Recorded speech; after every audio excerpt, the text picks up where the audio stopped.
this for my father, who I've only seen from time to time in my dreams. I do this for you. I do this for my mother, who's finally clean, no longer a fiend. I do this for you. I do this for my sister, my wife and my kids, cause they part of the team. I do this for all the naysayers and haters who made me one of the greatest. I know it kills you inside, that's why I do this for you. I do this for my father, who I've only seen from time to time in my dreams. I do this for you. I do this for my mother, who's finally clean, no longer a fiend. I do this for you. I do this for my sister, my wife and my kids, cause they part of the team.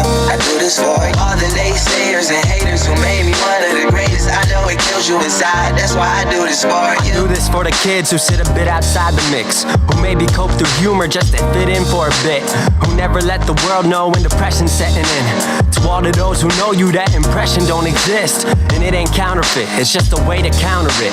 I'm living things I dreamed about, I still encounter it. It ain't something that a cigarette or alcohol can fix, but all because of it I flipped it quick, went on to write some hits. This a success off another breath. This the first step in searching to be nothing less than be the best in what you do, to prove their strength in being you. Learn so much in chasing dreams that I never would in school. Depends on where your passion lie, just know passion never lie. Life presents distractions, but your actions have to fortify the things that you believe in. Have to scream it like a battle cry, and leave the ones who didn't looking stupid while they're asking why. Couldn't lie, I really do this for the ones I love, those who treat the music as a vice and lyrics like a drug, those who need advice on how to lift their spirit high enough to break out of the box they make up lives they know aren't good enough. Just because it's how it is don't mean it's how it has to be. This is what the uninspired testifiers fail to see. Jealousy results from being that which others fail to be, and if it means you're not with me, that honestly sounds fair to me. I do this for my father, who I've only seen from time to time in my dreams. I do this for you. I do this for my mother, who's finally clean, no longer a fiend. I do this for you. I do this for my sister, my wife and my kids, cause they part of the team. I do this for all the naysayers and haters who made me one of the greatest. I know it kills you inside, that's why I do this for you. Do this for my mother, she'll be working for the summer. Do this for my father, cause these days I often wonder what my life would have been like if I was not adopted. To grow up in a home where I was treated like a problem, I don't know, it's just a guess. Your guess probably good as mine. Lucky that I grew up in a home that wanted me to shine. Lucky that I grew up around some mountains we were taught to climb. Without that inspiration, I don't think that this would be my life. Do this for my friends who've scattered all across the country now. I'm out in Sweden walking back through life so I can write it down. Make a living off of sound, so crazy to say out loud. I'm the biggest thing since Travis Rice to come up out the town. Sorry, gotta stunt a little. Used to have my dreams belittled, but it's all a part of it. I know people's minds are fickle, lines between reality and dreams I blur like faded nights. Come up been so good for me, I wish that I could make it twice. I do this for my father, who I've only seen from time to time in my dreams. I do this for you. I do this for my mother, who's finally clean, no longer a fiend. I do this for you. I do this for my sister, my wife and my kids, cause they part of the team. I do this for all the naysayers and haters who made me one of the greatest. I know it kills you inside, that's why I do this for you.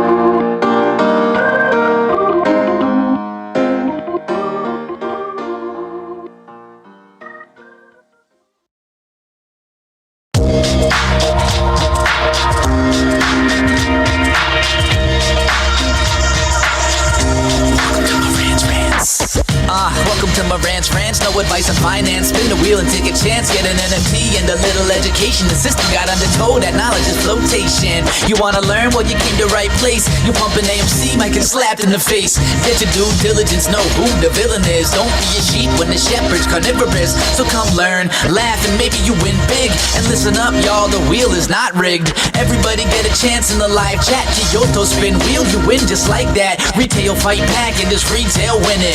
Y'all just wait, man, this is just the beginning. All fellow Simeons, GME group singing the truth. We just chillin', infinity pool swimming.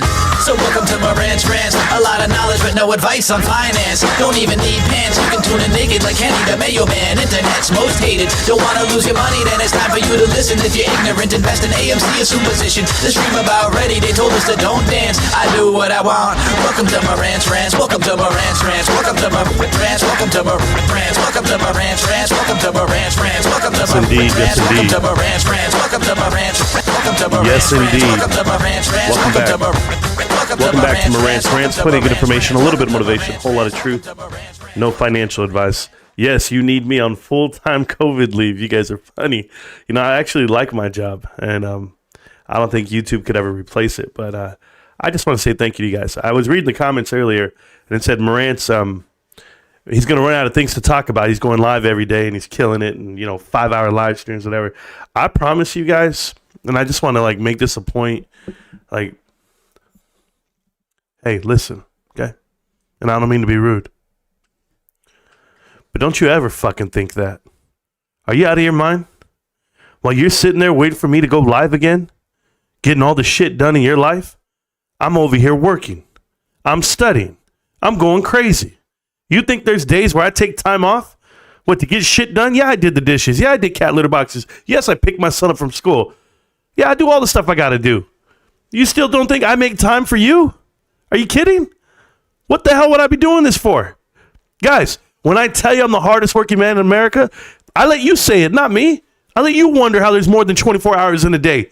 Because I promise you, we're about to go over the GameStop 10K, and I've been working on PowerPoint presentations. I've been looking up videos and clips. I've been breaking down numbers, math. Oh, you don't think I just honestly, I didn't have anything to write on. That's how crazy it was. It was in my head. And I just pulled up this box in this room right here, the lid of a box. And I just start writing down every state. And then I go, okay, how many GameStops have really closed in every state? How can I prove this? All this stuff, these guys, they're closing them all and everything's shutting down and they're going out of business and blah, blah, blah. And I'm like, no, that ain't true. And I just start going crazy, man. And I want to know about the leases. Oh, yeah. Hi, my wife, she's a commercial real estate. You'll never believe what's on her lease. You'll never believe what buildings she runs. Oh, hey, what's up, babe? How's GameStop's lease doing? Don't even worry about it. Don't even worry about it. Oh, guys, I got good news for you guys. I got great news for you guys. The best news of your lifetime is this. I have a new schedule at work coming up starting Monday.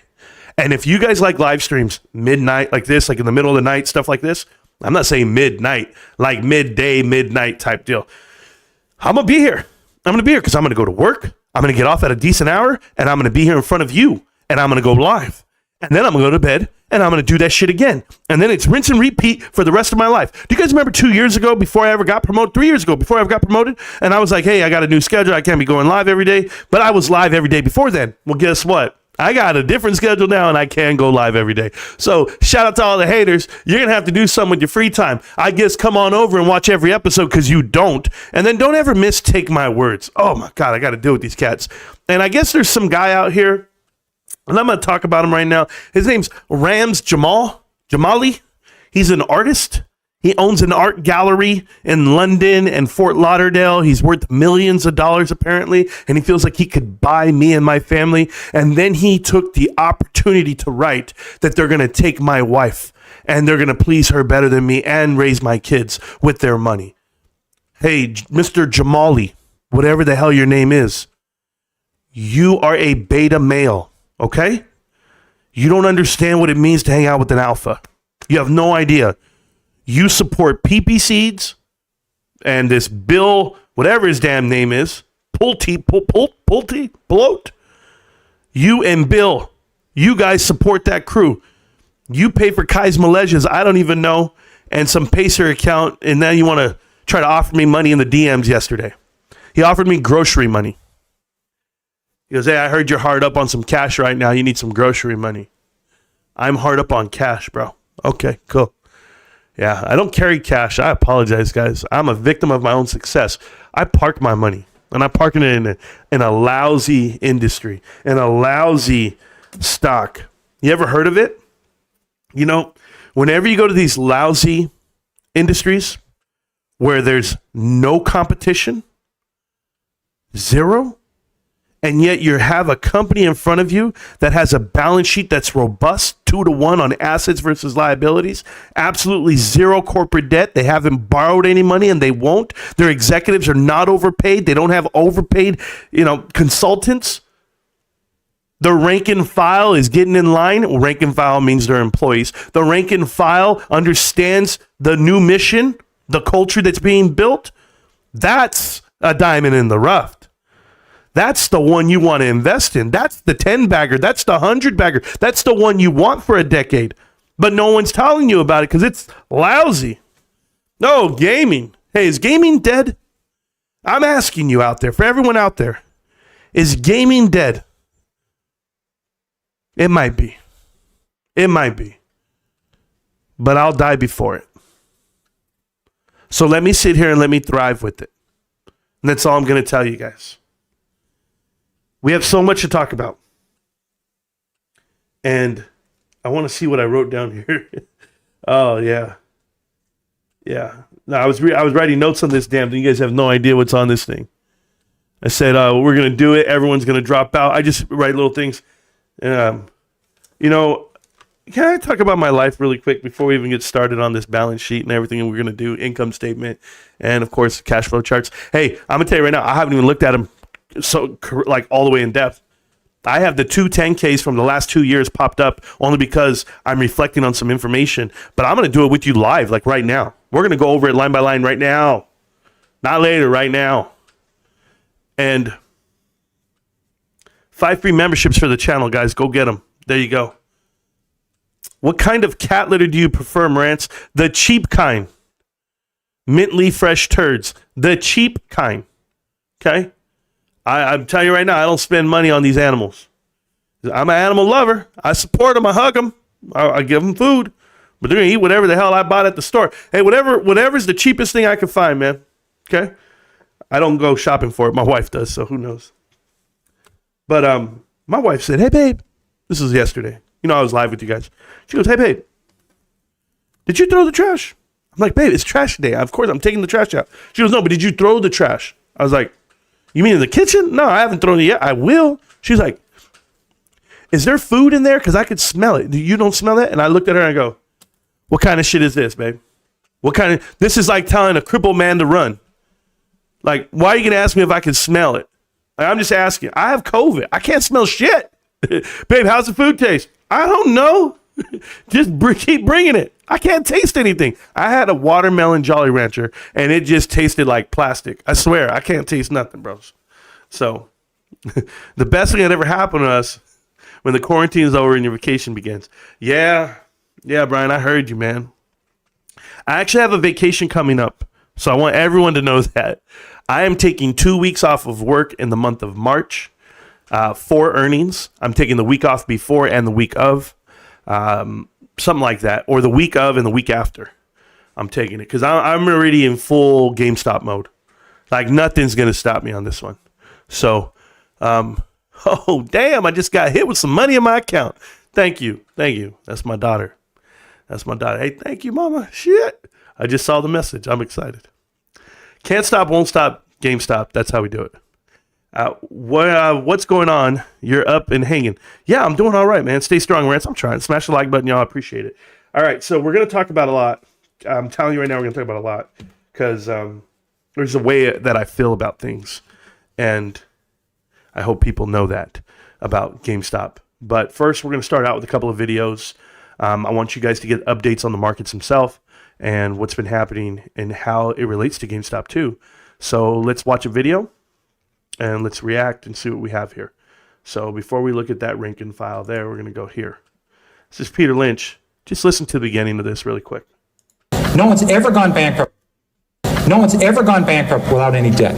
Now that would take I think you have to give some kind of distinguished service award to somebody who did that. But they had no debt.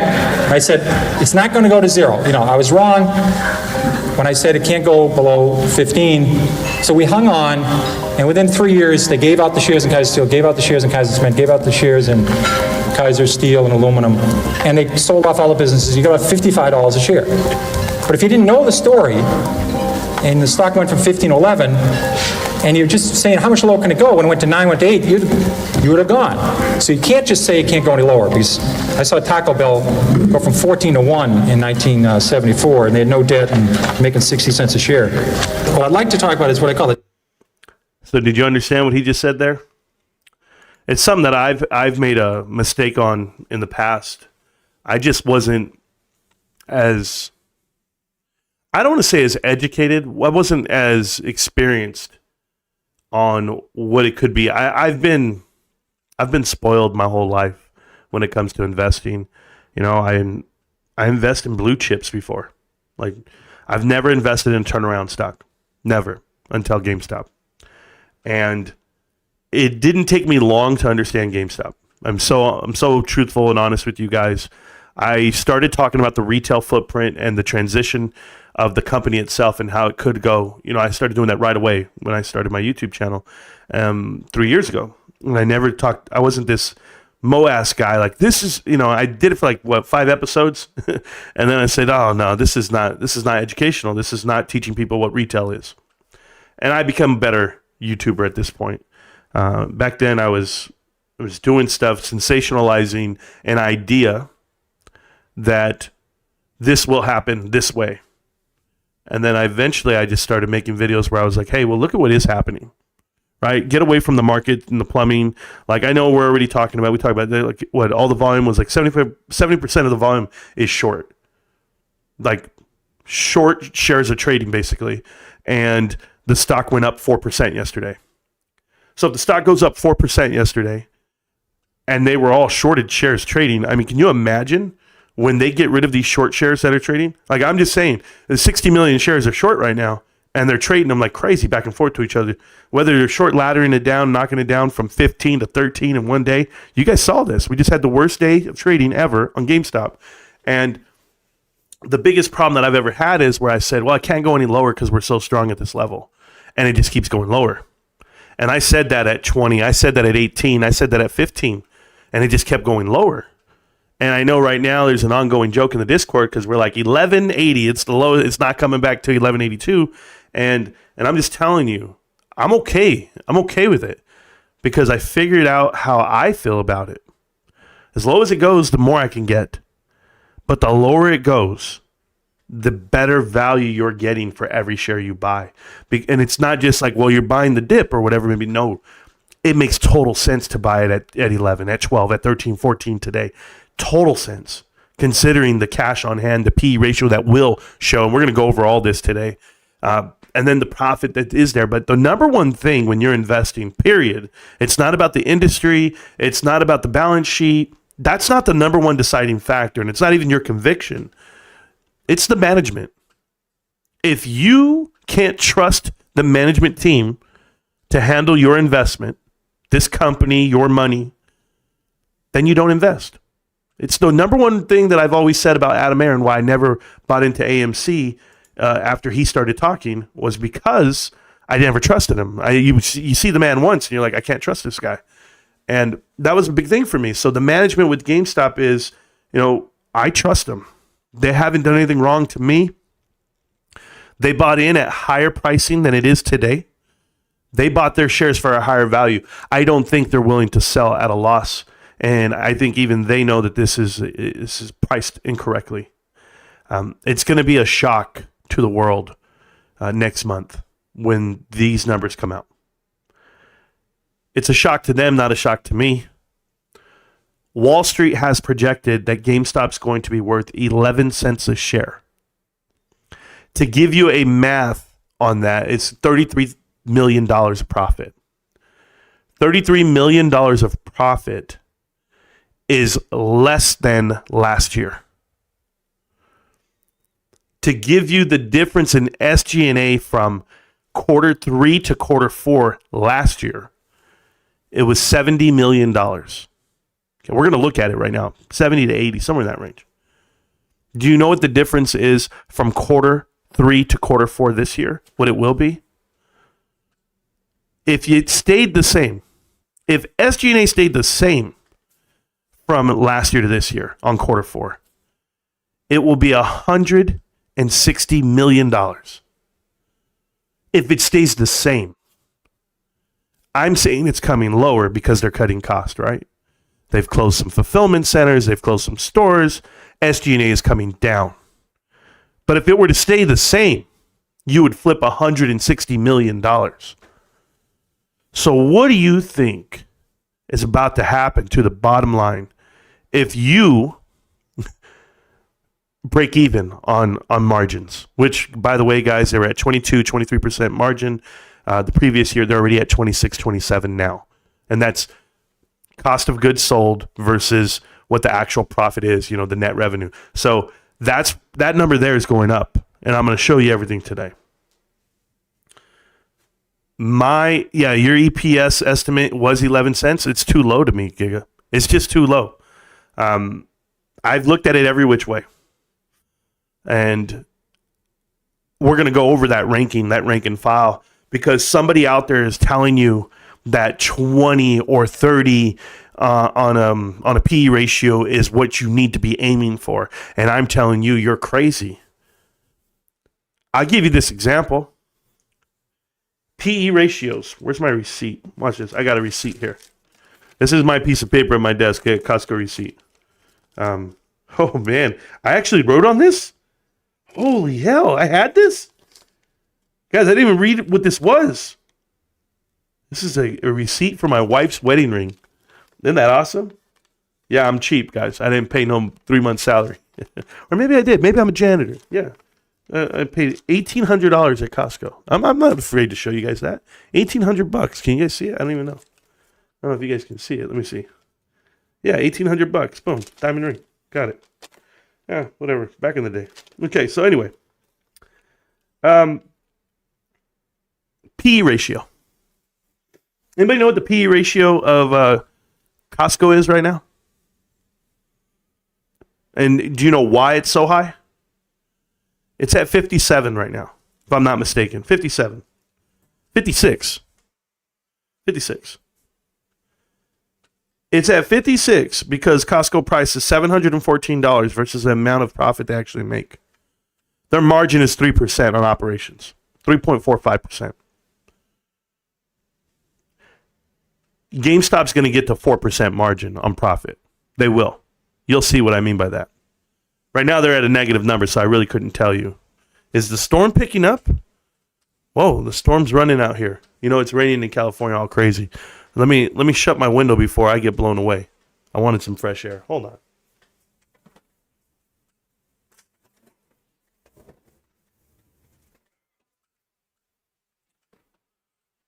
All right, we're good. Now, what do you think Amazon's PE ratio is? Anybody calling out Amazon saying they're overpriced? They should. Amazon's PE ratio is 86. 86. Nordstrom's 93. Lululemon 57. 5 and below is 37. Maybe that's a good one to buy. I don't know. We'll check the balance sheet.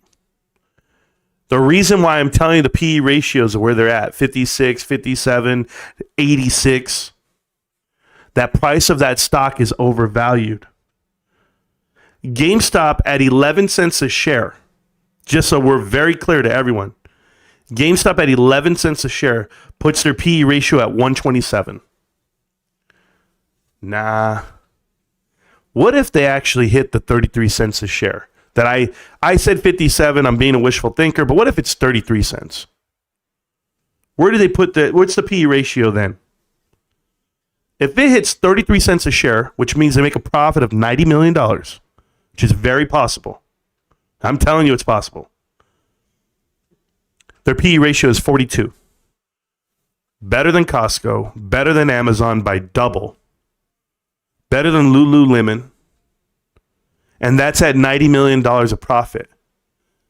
If they were to do $150 million of profit, 50 cents a share, now you're down there in the 20s on PE ratios. But the whole point is this. This is what people have to remember, how Wall Street evaluates this. The reason why the PE ratio is so good for GameStop and why it's going to get all the way down, it's going to be in the 20s and 30s and 40s, and people are going to come looking for it, is because we have a small float. We get more dollars per share because we have a small float. People remember this. There are only 304 million shares of GameStop in the world, and there are 190,000 plus holders. That's it. There's only 190,000 smart people in the world. Out of 8 billion, there's only 190,000. You're one of them. But the PE ratio is about to show everyone where the value is. But then let's go to the next metric, right? What everyone else wants to talk about. Top line revenue. Top line revenue, Marantz, they're down. Top line sales are going to be down when you're closing stores and fulfillment centers. Just know that. They know that. But the total net profit has increased over the last 2 years.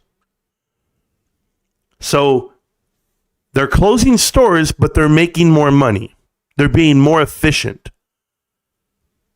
I want to know right now, what do you think the narrative is that when they say, hey, GameStop's closing stores? Pick a state. GameStop operated in CONUS, that's continental United States, and the two neighboring states being Hawaii and Alaska. And Guam, yes, they had GameStops in Guam for whatever reason. They've closed how many stores in America? Last year. I don't even know how many they've closed this year, but last year. When everyone, the headlines and the meltdowners tell you GameStop is shutting down. They're closing all their stores. Well, hold on. They're closing all their stores. I know they closed 36 in Ireland. I know they shut down fulfillment centers. I know they've closed a lot down in Europe and Australia. But if there's 3,000 stores in America and they closed down 69 last year, what the hell is that? 69. I know that's a great number for some of you sick cats out there, but the truth is that's not even, what is that? Not even 1%. Not even 0.5%. So they're closing down the less productive stores and keeping the rest open, right? They're closing down overseas stores because the value of the US dollar is king. They make a profit here in America. And the only reason on the balance sheet why it shows you that they don't make a profit in the US is because they hide the expenses of the IMX commitment within the SG&A on the America side. Maybe you don't read the fine print. Maybe you need to understand that. But it's coming. They've already paid it all off, meaning we're back to zero. That experiment cost us $150 million. There was other expenses that came with it. I get it. But you tried. Didn't work out. Oh, well. No harm, no foul. Let's move on to the next one. What's the next one? GameStop is allowing their money to make them money. You see, GameStop did the unthinkable in 2021. And if you guys didn't know this, because everybody was talking about the, this rocket, this sneeze, the squeeze that they made movies about and documentaries about. I get it. Options. Everybody who plays derivatives, all those people made millions of dollars. They sold their stock and they sold their shares and they sold their calls and they rode it all the way to the top and they're so happy they sold. Then you had the same thing happen with AMC and those guys made money and left. Trades, Matthew Kors, whoever made money off this stuff. But those were options, guys. There are literally investment guys right now, long-term investors, reaping the benefits of this low stock price. Because GameStop did something that put everyone on notice. In 2021, GameStop paid over $306 million worth of debt. You've seen AMC raise over $2.5 billion, almost $3 billion on offering up their business, and they can't even tell you that they've paid off $300 million. These guys did $300 million up front. Here we go. Get this out of the way. Let's talk. Paid a make-whole premium as well. There is one company in this planet right now that everyone fears. And that's another whole topic we could talk about, but I'm not talking about it today.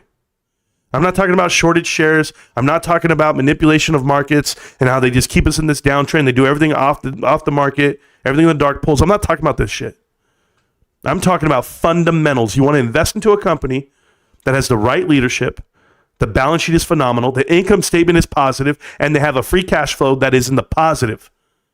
After 2 years of moving these chess pieces, they're going to show you the profits. They're going to show you the results that you've been asking for.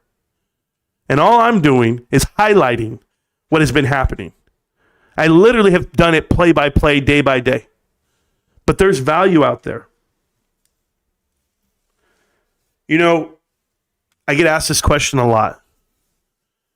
And this is the difference between traders and investors. They say, Marantz, when are you going to sell? When are you going to sell GameStop? The price is X, Y, and Z. When the price goes to $200, Marantz, are you going to sell? Well, when the price runs up again to 40, are you going to sell and then buy back in at 25? You know, all these guys that are trying to time the market, that are trying to time the rips and the dips and all of this, they eventually lose. They eventually call it wrong from month to month. They sell too soon. They buy too early. Like all of the above. Real investors don't really sell. You sell when you have to. You sell when there's a story change, when the outcome has changed. The narrative hasn't changed here. Ryan Cohen's still here. The company's still improving the balance sheet. It still has juice. The story still has chapters. There's still steps to take, dividends and S&P 500 and expansion. Hey, we've shrunk this far. We went from 8,500 stores to 4,400. We've shrunk this far. Now where are we headed? Is this where we start expanding with the new margins and the better negotiation and the new way to fulfill the transaction from online? That omni-channel relationship they have right now with same-day delivery, using every single store as a hub for distributing the products. Streamlining it, cohesion, right? If I make a cohesive way for you to get the item and the product now, that's the difference from the customer standpoint. I want it now. Well, GameStop's giving you that opportunity. So when are you going to sell? When you need to. I don't see it coming down. I don't see them failing.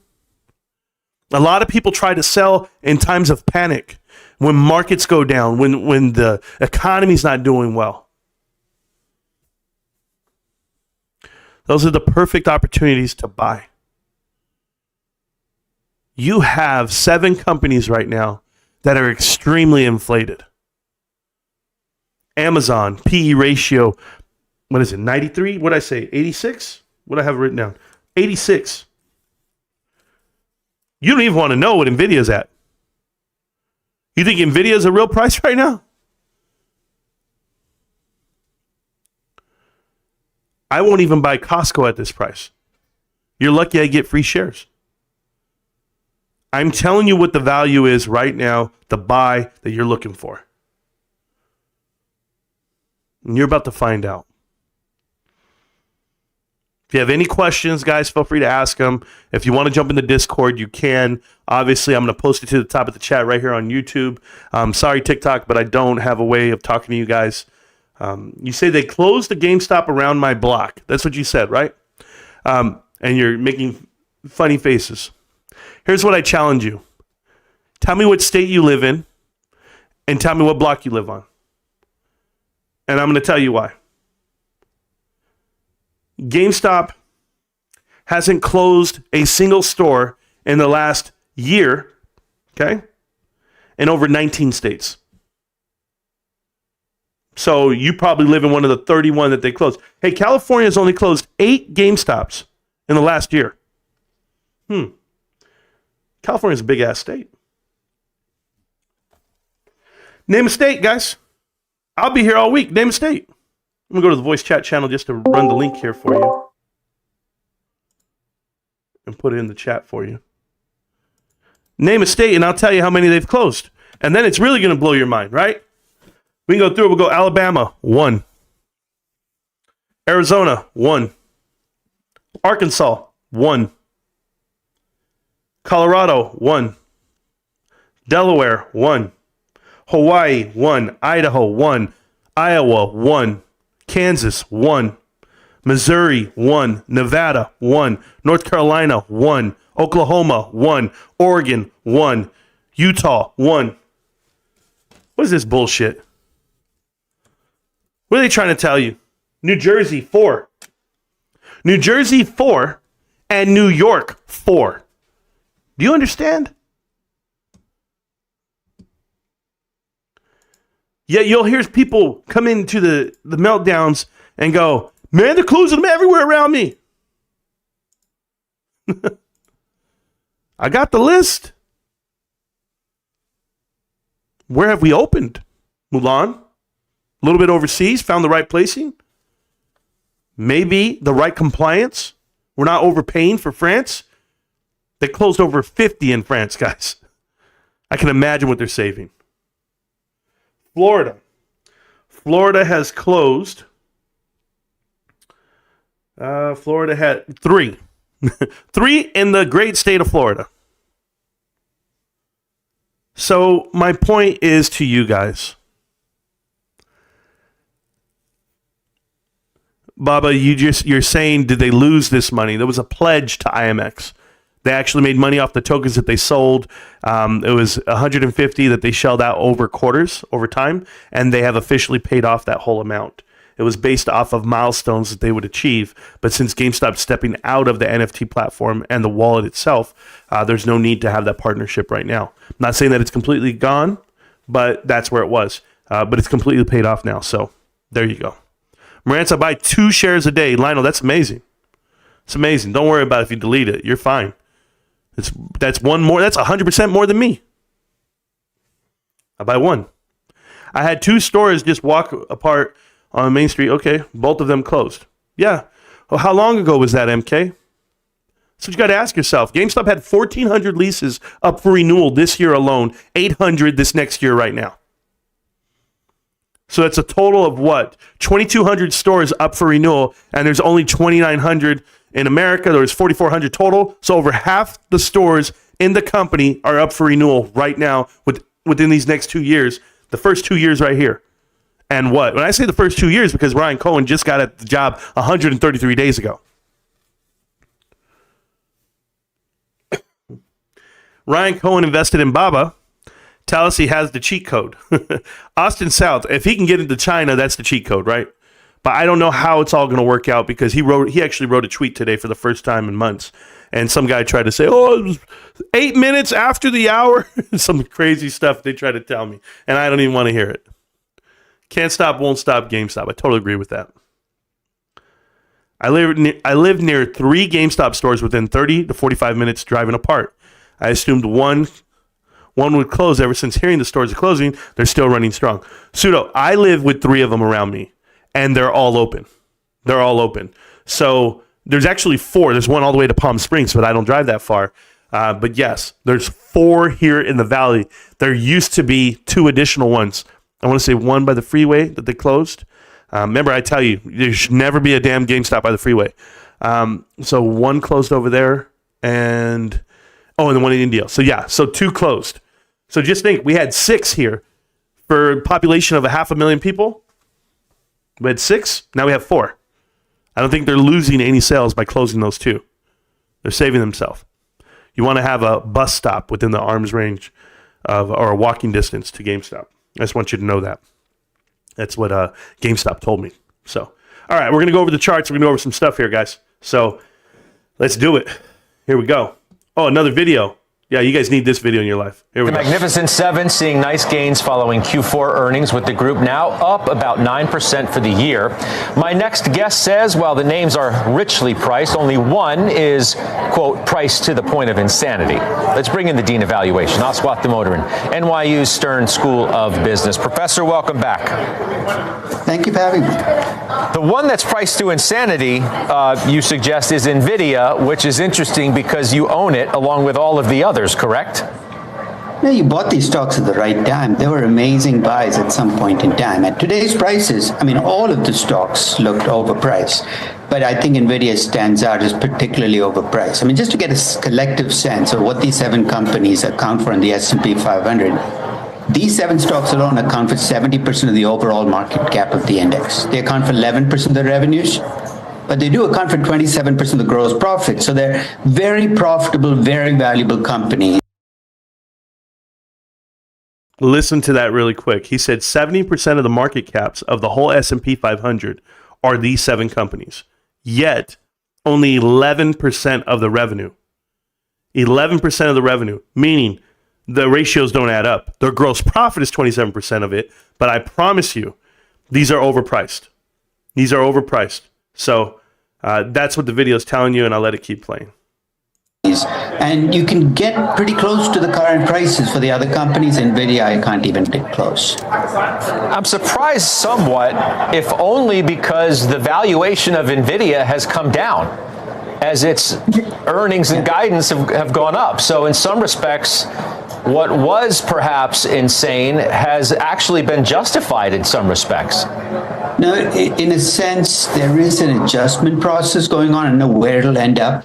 The truth is, when this process started, people assumed that NVIDIA's domination of AI, the chip part of the business, would continue in perpetuity. I think So, pay attention. These are not retail stocks, okay? But these stocks that are tech heavy, 32, 23, and 58. There's no way you're buying Tesla at 58. Or you shouldn't. You can still pick up Meta for what it is and what it was before. But NVIDIA at 32, it's at the peak of it all right now, guys. And here's what you have to think about. You have to think about growth. Have you maximized the growth of the company itself? We're having this conversation right now. People are going to be like, Marantz, you're crazy. NVIDIA at 620, that's still a good buy. Okay. Remember, you're at the peak of this whole damn market right now. The SPY's never been as high as it is today. The SPY is killing it this quarter. I've never seen anything like this. 490s. 490s. You need to see 380s. But 490, think about this. 490 and you lose, if you were to lose 20% of it, from 500 all the way down to 399, 400, there's a recession. From 500 to 400, that's a recession. But yet at 400, you can still carry the weight of whatever you have collateralized against GameStop. I'm just telling you because we saw the market come down to 400. 380, 390, somewhere in that range. And they'll dig a little deeper. But keep digging, guys. I'm telling you, these 7 stocks can't hold you forever. And I'm a firm believer in this, but I'll leave it where it's at. Other chip companies are waking up. Things are going to start to scale down. So I think in spite of the come down in price, I am more wary about NVIDIA than I was, simply because last time I valued it, NVIDIA was at $400. It gives me some kind of perspective in terms of at 682. I mean, that's a stretch that's given the current earnings potential and cash flows. I just can't get that. Maybe I'm just missing some part of the picture. But to me, it doesn't make sense. They're going to be saying that about GameStop real soon. To them, it's not going to make sense about cash flow and about price and value. I'm telling you, they're going to have GameStop so low that they're going to say it in the reverse. Right now, they're saying this one's untouchable on the price. The price of insanity is what they're telling you. 681. I told you it was. I told you Costco's insane. I think Costco's price is crazy. 714. I don't agree with it. I think it's wild because I work for them, yes, and I support the company, and I own a lot of stock, and I'm doing well in life, or I will when I retire. But I'll tell you what, there's not a day that goes by where I say, how the hell do you go from 300 in 2021 to 700? And I've seen nothing change other than losing margin. Guys, losing margin. You guys don't know this part. Losing margin. I mean, you're not alone.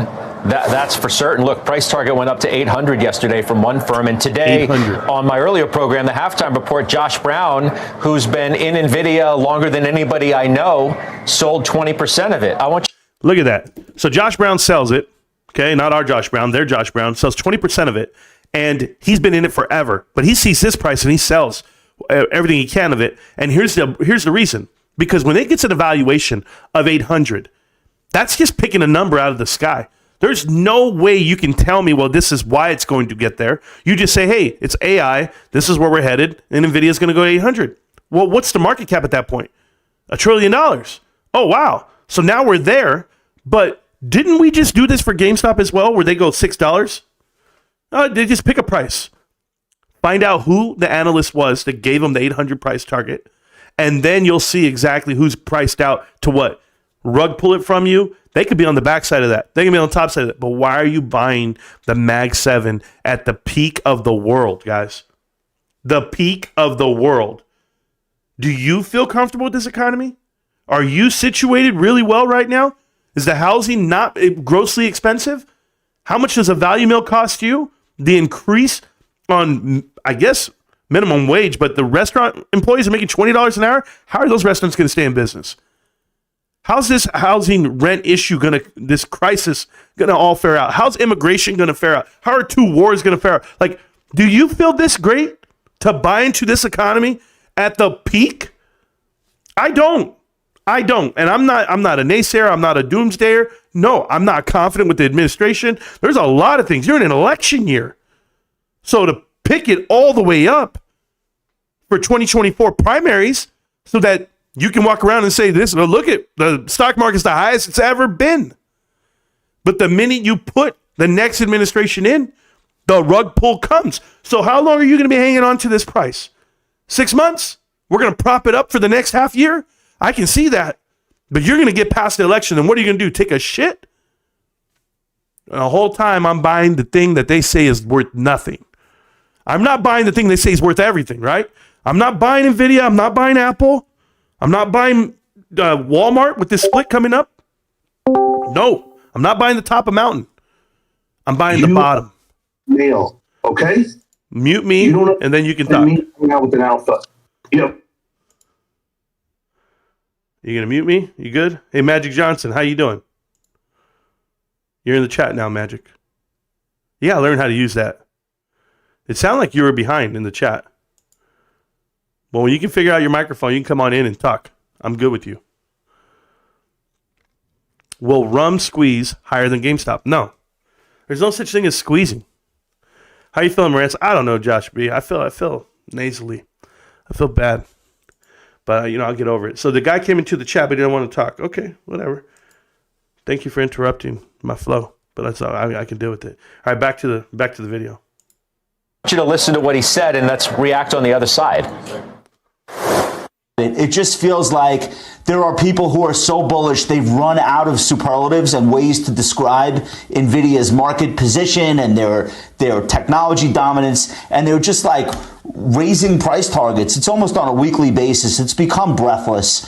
I just felt like the chart went vertical and people have just like lost their minds. I'm as excited about generative AI as anyone else. I'm bullish. I'm just not that bullish where I think a stock should go up, where I think a stock should go up, 20% every month just because the alarm clock went off and the sun came up. I agree. What are your thoughts? No, I agree with them. I think AI has become this buzzword that people use to justify pretty much anything they want. I mean, I think collectively, AI is going to be a net negative for markets. It's going to be great positive for companies like NVIDIA. But I think the laziness with which people attach premiums to companies just because they see the word AI, and you see that partially with Microsoft as well, is, I think, terrifying because at some point in time, reality is going to play out and it's not going to match those expectations. I'm wondering when you look at some of these other companies within the so-called Mag 7, which seems to be maybe decreased by one or two of late, like a Microsoft, for example. So Microsoft's 10-year historical average is low 20s. Now it trades in the low 30s. But what was Microsoft doing over the last 10 years? Is it legitimate that its multiple now is in the low 30s by relative to to how profound this relationship with OpenAI can really be? I think it's a company that's closest to creating a subscription model around AI in which it can make money. I can't think. All right, so I want to clarify a couple things because I'm getting a lot of messages, and and I just want to thank everyone for messaging. Hold on. It's still not working? What? No, I can hear you now. Loud. I can hear you. Hey, what? No, Josh, what's up? Hold on, man. No, we're about to say hello to Marantz. If I can, hold up, bro. I can hear you. Why is this not? Look at that. Look at that. What are you talking about? I can hear you perfect. How do you make it like speaker? Josh, I can hear you perfect. Bro. Yes, sir. It's not working, man. I bet he can't hear me right now. I can hear you perfectly. Somebody type him. Tell him I can hear him. Hold on, man. I can't hear him. I bet he can't hear me. Hold on. Look at this, Christina. Tell me. Tell me how to fix this. We can't fix it, Josh. We're not there.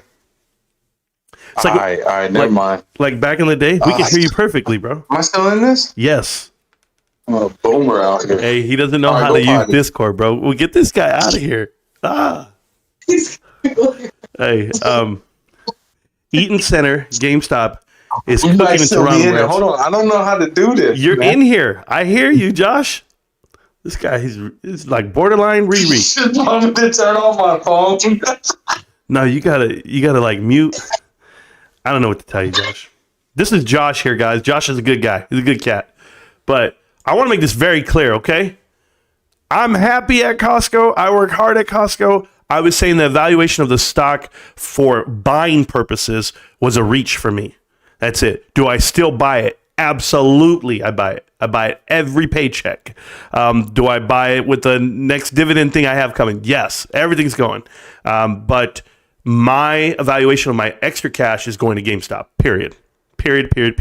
And those are the only two things I'm buying right now, guys. Josh is trolling me, I guess. Christina better help him how to fix a phone. I don't know what to tell. If she's the brains of the family, I totally understand. She is educated. I know that part. But so is Josh. I'm messing with you guys. But next part of this is I know now, because I don't pay attention to NVIDIA at all. It's almost at 2 trillion already, they said. Yeah. No, you're crazy, guys. You're crazy. 1.7, 1.8 trillion dollar company. Nah, I'll pass.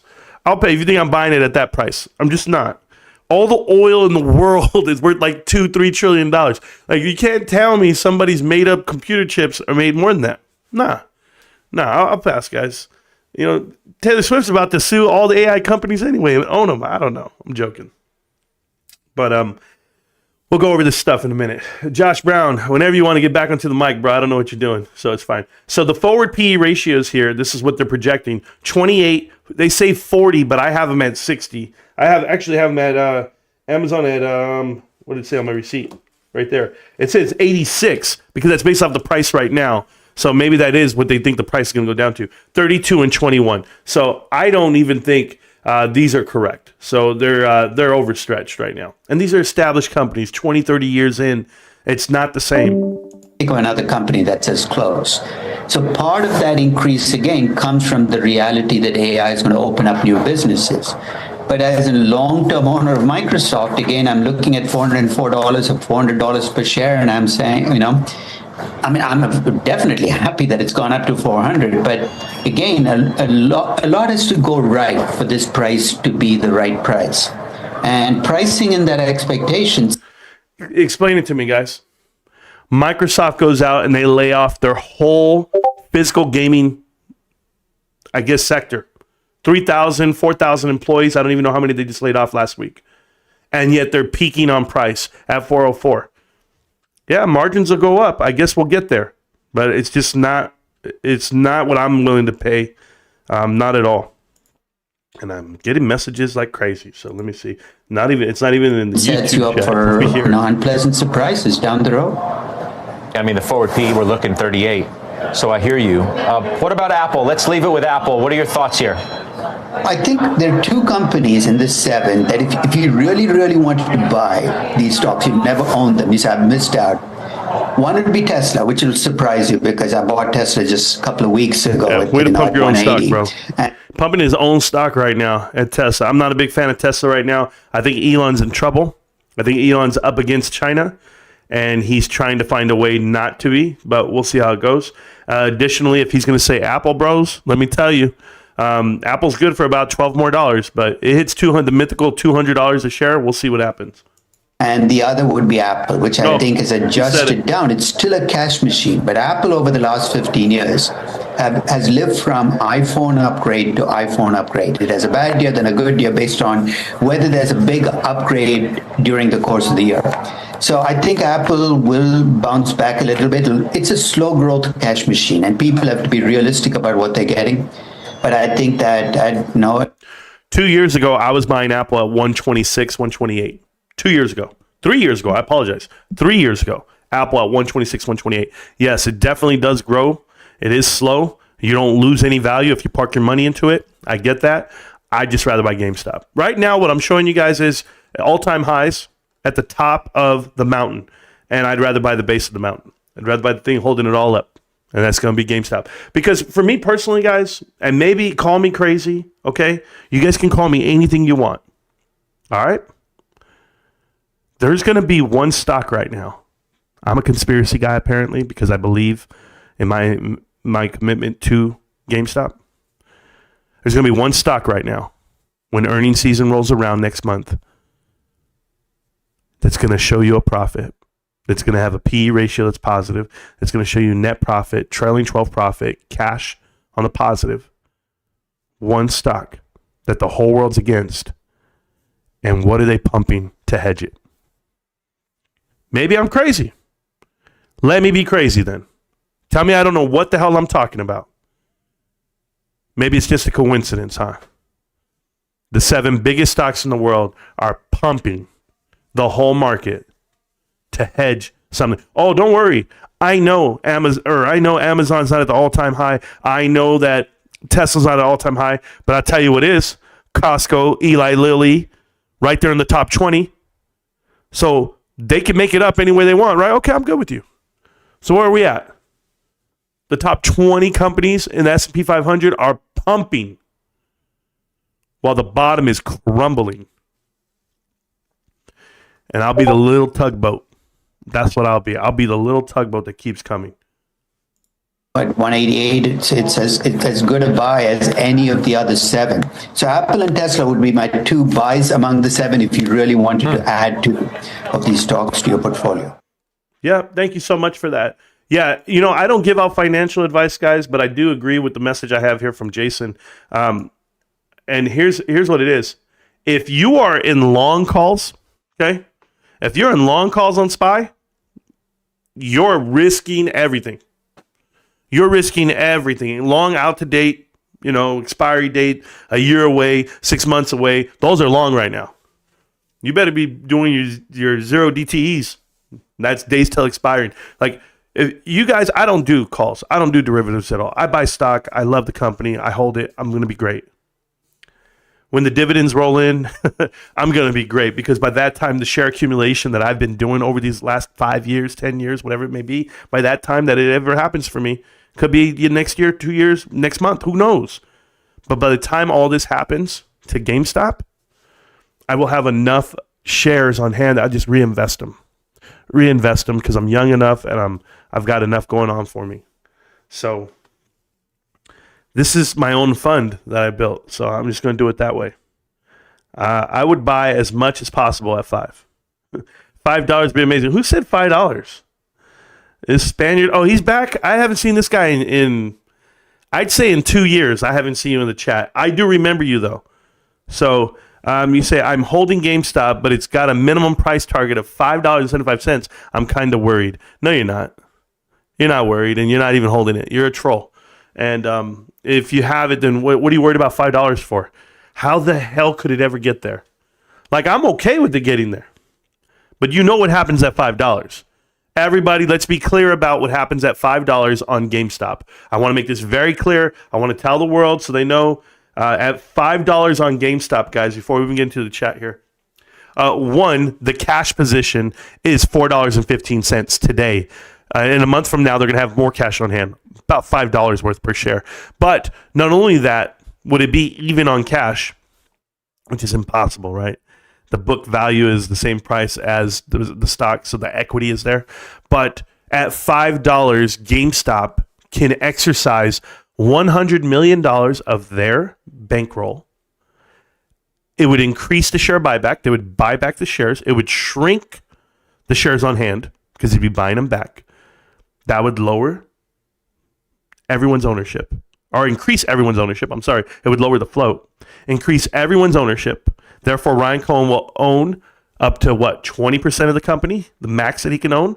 In addition to him holding 20, the DRS number would go up because those shares wouldn't be the ones that are being sold off or bought back. It was like any way you cut it it's a wrap, because you would trigger your own short squeeze at that point. They would do it to themselves. Okay? They know how low they can take it before they actually commit Armageddon here. They're trying to bring it as low as they can to make people sweat, make people worry, make people run, make people turn against themselves. That's why I exist. So you don't do that. So you're okay with the fundamentals. So you understand the information. That you know when you're told something, you say, well, this trades, at 50 cents a share. The hell is the ratio is 50 cents. What? P ratio is 50 cents.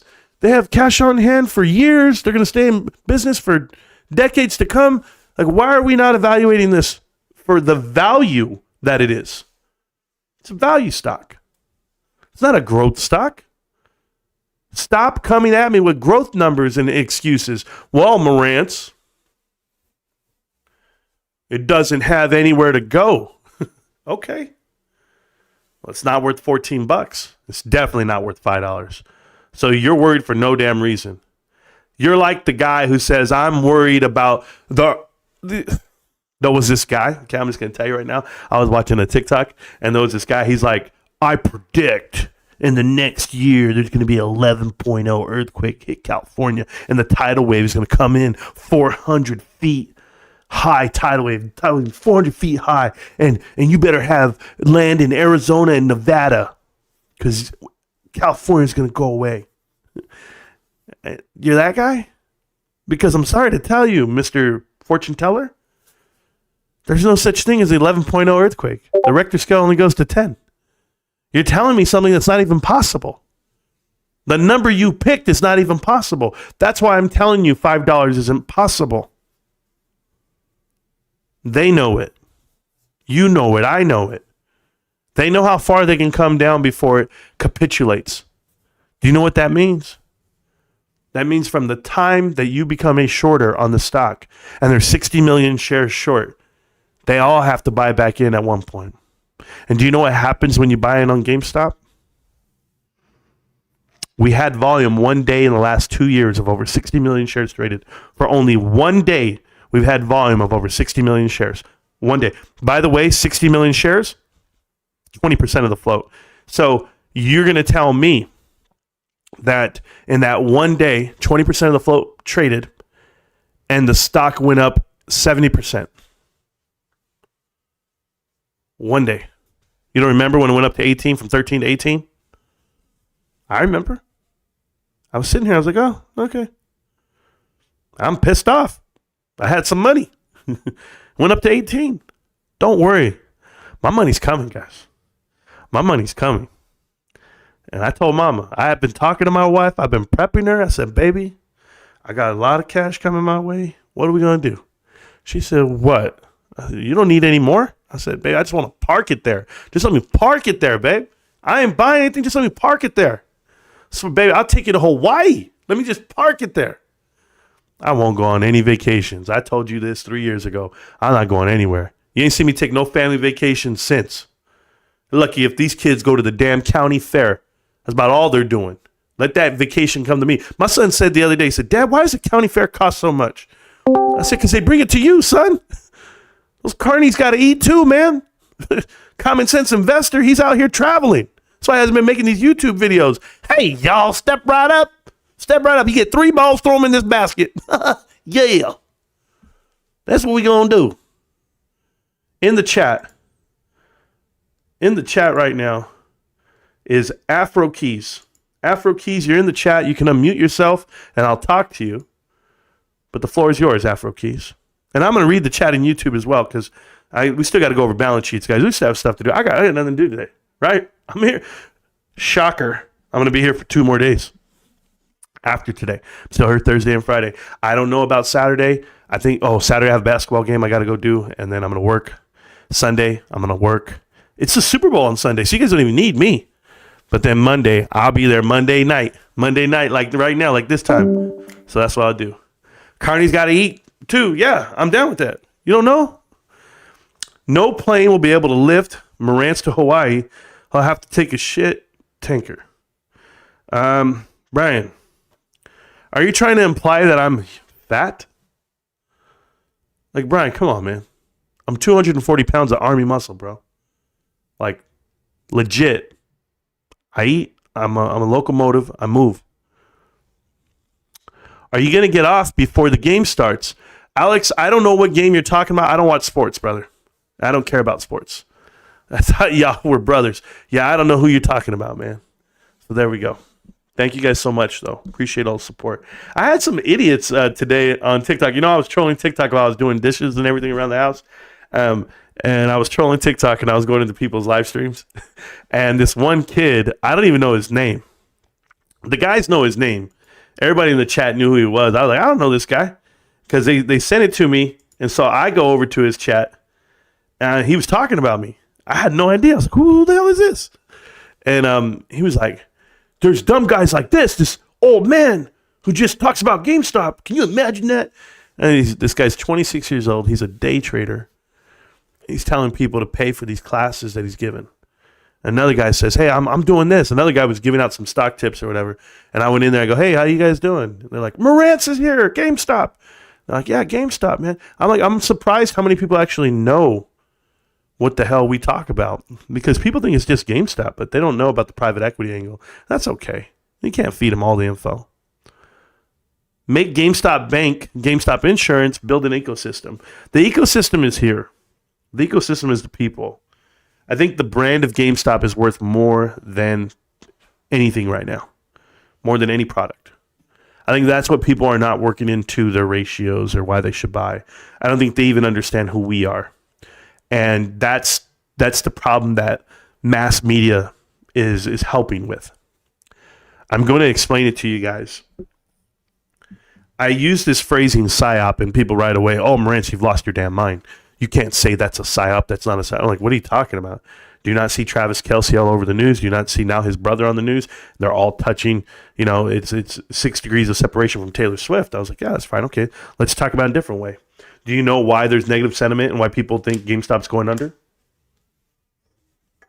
Because the media refuses to tell you the truth. So when you walk into a boardroom and you're Ryan Cohen and you say, you know what, I want to pair up. I want to partner up with you guys. I'm GameStop. I'm this, I'm that. We have this huge following. You do? What's huge following? We don't even know about it. Of course you don't know about it because it's shadow banned on YouTube. It's shadow banned on Twitter. It's hard to even get trending and following and all this stuff. You have a piece of shit coin out here using the same image and likeliness and name, everything. And they're using it against GameStop. It's not for GameStop. It's against GameStop. Because every headline now tells you GameStop had the worst day ever. And then it's telling you the next day, oh, they lost this much and GME lost this. It's like, what? Meme coin madness. They're just a bunch of delusionals, a bunch of degenerates, just a bunch of day traders. There's no real following here. So now you have to give proof of concept. You have to show. But then they're going to just go ahead and put the headline out there. GameStop failed NFT marketplace, now still doing crypto. And it's like, what? Like, can you read the difference? Do you see the difference? It's hard to tell the difference on Twitter between crypto pumpers and the stock pumpers. So I'm like, okay. Well, what about the company pumpers, right? Because I don't give a shit what the stock says. I'm dead serious. You guys know I am. Everyone who watches this show knows what I am. The guys who come in here and say, well, Marantz, you said, and it's always you said, and I always say, have you watched the 2,000 videos, bro? When you go watch the 2,000 videos, you can come back here and tell me what I said. Don't try to have an opinion about me unless it's about the conversation we're having. That's it. Don't try to run my resume. Don't try to tell me who I am because, I just had this guy offer me groceries last night because he says I'm broke. I'm struggling. He heard I'm struggling. The hell? The hell am I struggling on? I'm struggling to find more reasons not to love GameStop because I already love them enough. More than anyone in the world. Guy's out of his mind. I left it where it was. But Brian, yeah. You're calling me the donut king. I haven't had a donut in months. You know what, bro? You know what I'm gonna do tonight, guys? Okay, watch this, guys. It's top secret. My wife's in the kitchen right now, okay? My wife I know what she's doing right now. So, eat your heart out, all right? You sons of... I don't want to cuss. My wife. Review my high school film, bro. I need offers. Hey, bro, stop trying to... Hey, my brother is not good for you. I know you kids think he's good for you for the exposure part, but he's going to get you guys to lose all your money gambling on sports, bro. So don't even get me started. Okay. He's great for the info, though. Yeah, great for the cause, for the grind. Where's my channel here? Who's in the chat channel? Am I in there? Because I can. What's up, Because I Can? How you doing, babe? You're on the chat, bro. Because I can. Actual Marantz hot copy over. I copy. What's going on, babe? See, it's not so hard to do that. Oh, these kids don't know how to work Discord. Tell Josh Brown, bro. Tell him. You see Josh, man. Let him know. You know, the first time I ever say, hey, can you hear me? And stuff like that. Yeah. Just shut up. Just shut up. You too. Go on your cell phone. Put your Bluetooth on and start talking. That's all it really needs. Yeah, so how you doing tonight? I'm doing great. How about yourself? Well, I was very excited. I was excited today because if you saw the update on WeWork, right? So the company called WeWork just went under a couple of months ago. They filed for bankruptcy. And I had said they were going to file for bankruptcy. You're aware. I try to beat everyone to it because I see it coming from a mile away. They were owned by Apollo. The debt, the bonds, everything, the way it all worked out. Well, you'll never believe WeWork just agreed, or they're attempting to agree, to get some help financially from Daniel Loeb. Do you know who Daniel Loeb is? No. Okay. Can you refresh my memory? Is WeWork that company where like entrepreneurs go to like work share the space and all that stuff? Yeah, it's like if I were to go rent out a studio, I could rent a little office to give myself an address. And then you can come on over and you'd be like, oh, I officially work in a building.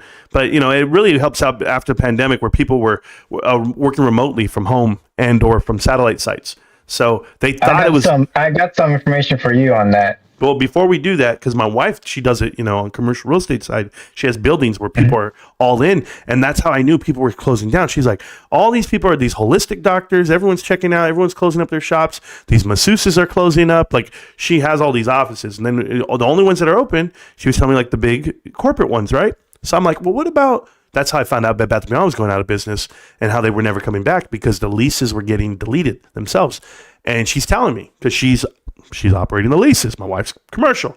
So I was like, oh, I have all this inside track. That's how I found out about Cardenas and Apollo. That's how I found out about a lot of stuff, right? So when I started looking at WeWork and Daniel Loeb, I just did Connect the Dots Part 59. You guys saw Connect the Dots Part 59. If you guys didn't watch it, I have a series on YouTube. Please go watch Connect the Dots.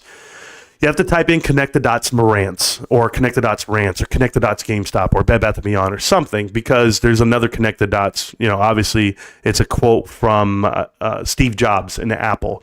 But Connect the Dots, the whole series, 59 parts, I focused on Hudson Yards, 55 Hudson Yards. That's an address. And that's the building in New York that houses private equity, right? And from floor 3 to floor 14, 3 to 14, that is 0.72. But also within that building are investment firms, and Terra's all the way at the top at 47. But there's some other ones in there, but Daniel Loeb is in that building. He runs an investment firm, so private equity. So his firm is the one that's going to help out and do the deal with WeWork.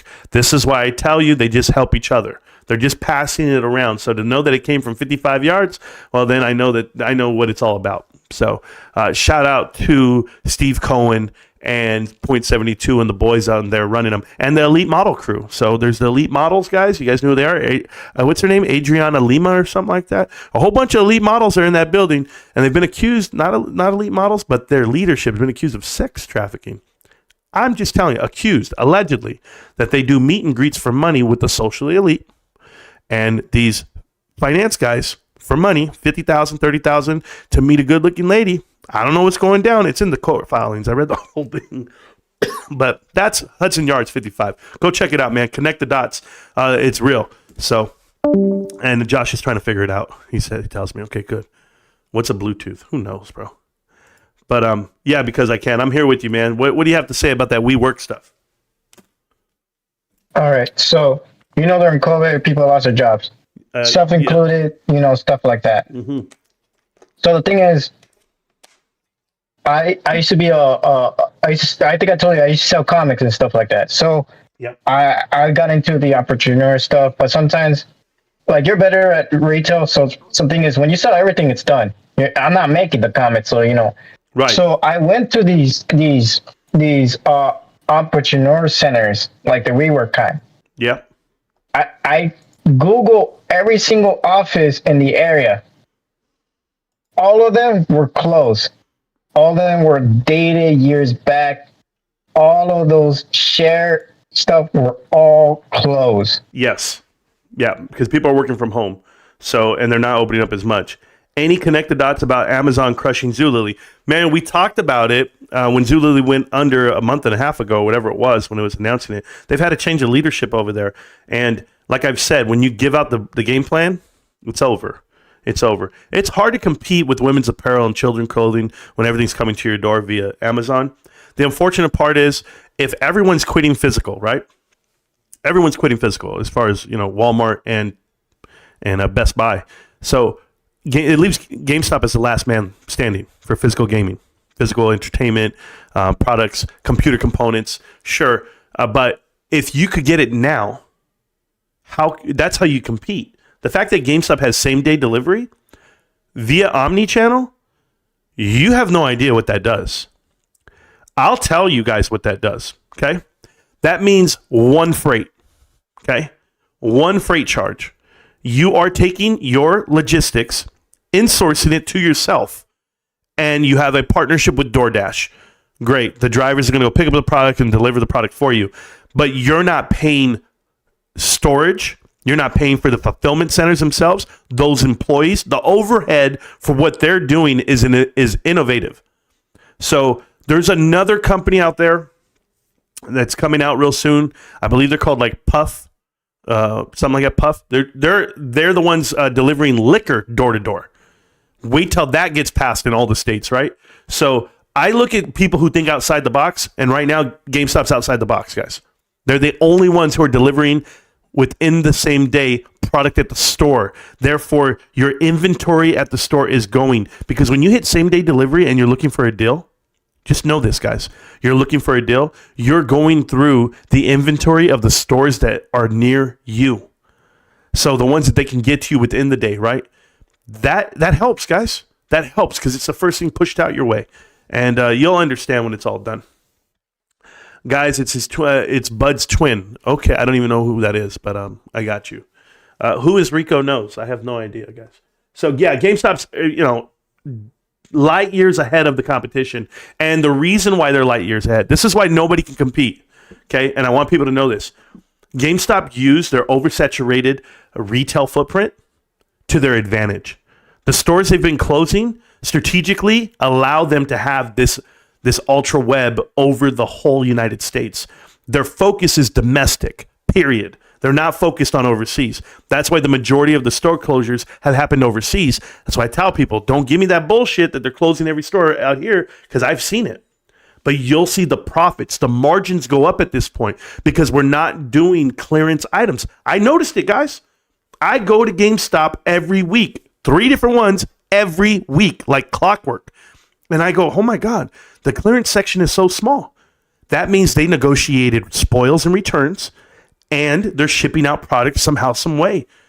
Once you see that, that's being more efficient, and that is streamlining those products to the member. So when I tell you It's a door-to-door operation. There's nothing like it. There's nothing like it. I don't care who you are, guys. I'm the only person that I've seen get close to this is Walmart. Walmart right now is doing delivery for groceries. My wife she ordered a desk and they delivered it to the door. And I was like, why don't you buy it from GameStop? She goes, they didn't have it. I was like, oh, okay, they don't sell desk. Okay. Ryan, we need to sell desk. Okay. But because she had to buy a new one for work because she's got an amazing setup right now. And I said, okay, I get it. Walmart's delivering groceries. Okay. But what about gaming? Like, are you going to go to Walmart and order a game to get delivered to you? I don't think so. I think that what GameStop offers, the discounts, the incentive to buy more would be the membership itself. So, yeah, and I think that GameStop's doing the front loading of the membership. If you guys don't know what I mean by that, by them charging the $25 per year for the Game Pro memberships, they front load all that money on the balance sheet and on themselves. So to give you back value for it, the discounts you get over time, it's already they're taking out of a nest egg that's bigger than what you're getting back. So it's going to encourage more shopping, but it's awesome. I'm mad I found out about this channel so late. I got so much to catch up on. Jorg Ant. Yeah, it's all good, man. You know, I've been suppressed for 3 years, but I did the best I could. Foot traffic, posting everywhere, talking to everyone, getting past the trolls.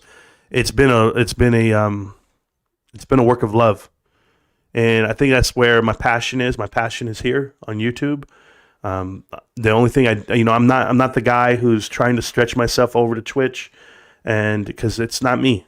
I have a Rumble thing, but it just uploads whatever videos I upload, not my live streams. Twitter, I had to start all over because of the trolls.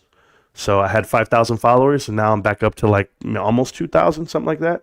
TikTok, I'm almost at 7,500 followers, but we're working it. We're working it. You know, the best part about it is I get letters, I get emails, I get stuff from people, and Moomoo's really mad at me right now.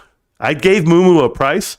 Guys, remember I told you I don't want to negotiate with the Chinese company for the investors of this channel and whatever it may be. I gave them a price. They want me to produce peace with them. Like, hi guys, join the Moomoo app for this and that, this and that. Use this code, blah blah blah. And I said, no, I charged them $500,000. Yeah, no problem, man. I'll keep making the videos. I said I'll do it for $500,000. And the guy writes me back and he goes, well, come on, Marantz, we got to be more realistic. I'm like, nope, I'm not realistic. I want $500,000 because guess what? You know, the other day, this guy offers me $20,000 to shut down my channel, right? He says, hey, yeah, we're going to make a bet, blah, blah, blah, 20 grand, put it on the table for your channel. And I said, 20,000, you think my channel's only worth 20? I know it's worth more than that. I got 2,000 videos of madness, sure. But I know what I'm worth. I know what it's worth. You can't afford me. So I know what it's worth because I was offered already 200-something thousand, and I said no. So I just tell you exactly where my heart is. So I'm going to stay right where I'm at. I'm doing fine, and I don't do it for that. You guys want it just like I do. I want to be successful. I want to be successful in what I do.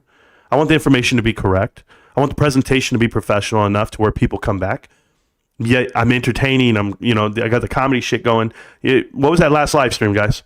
4 hours? 4 hours, and I was just on fire. My hair was on fire. I know it. 5 hours the day before, and it was killer crush. 5.5 hours. I got people still texting me about that episode where they're like, man, I can't even get through the whole thing. This thing's hilarious. I'm dying. Oh, yeah, thank you, man. I try. But people have no idea. I'm doing all this. I'm sick as hell. I'm trapped in a room. That was my whole point. I'm going to go out the window tonight. Shh, don't tell my wife. I'm going to go out this window tonight, and I'm going to go get her Winchell's donuts. So when she wakes up in the morning and she takes my son to school, I'm going to make sure that they're right there for her so she knows just how much I love her. I'm doing that tonight in the middle of the night when she's not watching because that's what I'm going to do. Because she's making ceviche right now. You guys have any idea? She's out. Her ceviche is the second best in the world that I've ever had. But she's making it from scratch right now. She's in there grinding. And I'm okay with it because I know it's coming. I know it's coming. And I'm so excited. Look, I'm already sweating right here. Oh, because it's spicy and it's good. And I'll have 10 tostadas right now when she's done. But yeah, I'm still be 245 pounds, bro. Get at me. Clowns. But anyway, we got to do the chat. We got to do the channel. We got to do the show. We got to get all this going. All right, so let's look at this really quick. I say really quick. No, let's not look at this one. Let's go to the PowerPoint presentation. Let me see. We'll go to PowerPoint. You know I'm working on stuff. I'm working on a PowerPoint presentation for you guys. Is it? No, not that. Why does it go to that one? Why is it not? That's weird. Okay. Do I got to open it? It's already open. Okay, so that's there. I have it. I have it, guys. I'm looking right at it. So if I'm looking at it, why can't you guys look at it? That's weird. Let me see what this says. Yeah, this lets me do it. That's crazy. Okay, there it is. All right, so we're going to zoom in. We're going to do our thing. Let's go. Boom. All right, so this is something that I was building. I'm still building it. You know, I'm still going to do this. This is a preview of the earnings that we'll go over. It'll have a title here, just so you guys are wondering like how I do my setup, right? Like how I set all this up and I'm grinding. So the first thing is going to be the annual. Okay, we're going to look at annual, come in here and design the layout. No, I'm going to draw. So just for the show, I'm going to draw highlighter. I'm going to go. So the highlighted parts that I want to talk about are going to be our revenue. So as you can see, the revenue used to be in the nines, right? 999. I wonder if you guys can still see. Is it close enough to you guys can see? Oh, no, I'm going to make it way bigger just so you guys can see it. Let's see. Or you know what? I think I can do it this way. Can I do it this way? Let me see. Yeah. Okay, there we go. So that should be better, right, guys? Let me see. Yeah, perfect. Okay, so I want to show you what I'm working on, okay? And I wonder if I can pull up the chat right now while I'm there. I hope AMC Moon with GameStop. I'm investing my hard-working money in both, hoping for good for the both. Okay, hey, Sonny, I'm sorry that you invested your money in AMC. It's going absolutely nowhere. I just want you to know that. This is nothing against you. I'm not against you. That is the worst investment of your lifetime. So, yeah, you lost all your money, bro. That's truth. Marantz, I lost my money in AVCT, but now there's a movement like Bed Bath & Beyond saying that there's an emergence. What? Coming. Can you connect those dots, brother? I've accepted the loss already. Yeah, nothing's happening with Bed Bath & Beyond, man. Bed Bath & Beyond is gone. It's done. It's a terrible investment for anyone, and you couldn't buy it if you wanted to. So there you go. All right, so let's talk about this for a second. I want to focus on this, and I see you guys. Okay, so let me put the chat away so that we can focus. All right, so here is GameStop's revenue over the last 8 years. Are you here? Who's this? Yeah, this is me. What's up, Marantz? Oh, what's up, brother? What's going on? Hey, so I'm just reading through the news and whatnot. Yeah, that pops up. Sure. Do you think this new GameStop meme coin is another cover for them to hedge against what is coming? Yeah, I don't think it's hedging. I think this is like just to distract, and then eventually, but they have to pump something in order to balance out some sort of sheet. To I don't think they're doing it on this little piece of shit crypto thing. I think they're pumping the SPY like crazy, and it's just too much for me. Like, it doesn't make sense. The multiples don't make sense. We shouldn't be at 497, 490, 496, whatever it was. Not at all. Okay, I'm going over balance sheets right now. You got anything else for me, Crank, or are you just asking that? No, I just hope you feel better. Because if you felt like I felt this week, I'm sorry, bro. Oh, yeah, bro. I felt like shit. And I'm feeling better, though. I'm feeling better. I just have a cold. I'm dragging ass. Because I have this nasally thing going. That's about it. So. Okay. Well, lucky you, man. The fevers and the cough and it's been rough. He is saying GameStop will compete with SpaceX by building rockets. Never mind. I don't want to hear any of that nonsense. Okay. So back to this balance sheet. What I want to talk about. Okay, guys. So look at the revenue: $9.2 billion 10 years ago, 8 years ago. 9.3, 9.2 in 2017. Then you saw 8.2 in 2018. I said in 2018, that transition from 2018 to 2019, a couple of things. Console recycle, okay? It's a console set. You had Fortnite effect, and then you had private equity. All of it. All of these things happen at once. So they were eventually going to asset strip this company, break it on down, get it the hell out of here. That's the drastic drop off. But with all that being done, okay, 9.2 billion, 8 billion, 8.6, 8.2, whatever it may be. When you come down here to gross profit, right here, gross profit, okay? Gross profit. Look at the numbers. 2.3, 3 billion, 3 billion, 2.9, 2.7. That's how much profit that they made. The margin itself is one thing. But when you look down here at operating expenses to get that much money, 2.5 billion, 1.9, 2.4, 2.2, 2.1. Your actual, look at this, from 2017, right here, I want you to look at this, guys. 2017 to now, GameStop had negative $135 million on $900 billion or $9.2 billion sold. They only made $135 million. If GameStop were to do that type of sales again, it would be crazy, right? Because they just don't. But they're going to make that much money again. They're going to make that much money. They're going to make the 135. I'm telling you, they're going to make it. So they lost, just look at this, negative $700 million when I told you it was going to happen. Negative 399, negative 254, negative 361, and negative 308. But the negative 308 has to deal with the fact that they paid off their debt. They worked it in there. They had expenses. They had everything against them. But they were coming back. You, the people, you right here, this is you, 18%. 18% from the COVID timeframe to 2021. They only had a drop off of 1%. So they're recovering from the year of 2019. We are recovering right now. But to go from $6 billion, which was the movement of, the rocket that was GameStop, and everyone went back to GameStop and support the company, it cooled off 1% last year. So 2023 is coming up right now, and how high did we go? Probably about 5.8. We probably lost another $100 million on the top. But what did we cut off? We cut off everything we could because that operating income is not going to be negative $300 million. As of right now, trailing 12, we are negative $8 million. We have a change of $300 million on there.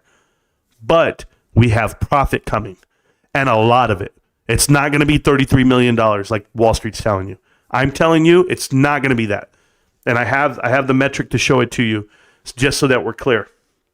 Operating income's there. Net income is here, guys. Net income right here. Okay, at the very bottom. But let's go to the next chart. We're still highlighting. This is going to be your quarterly income statement. The quarterly, as we look at it for the last couple of quarters here, on top line revenue for the fourth quarter. Okay, look at this. For 2022 and 2023. Okay, where this is 2021 is when it's reported in 2022, but it's 2021. We're at 2.254. We come over to quarter four for 2022, 2.2. So we're still 2.2, 2.2. Do you think we're going to be flat this year from last year to this year? Do you think revenue growth is going to be negative 1% again? Because it can be. Even if it was negative 1% again, look at your gross profit, guys, for the quarter. $499.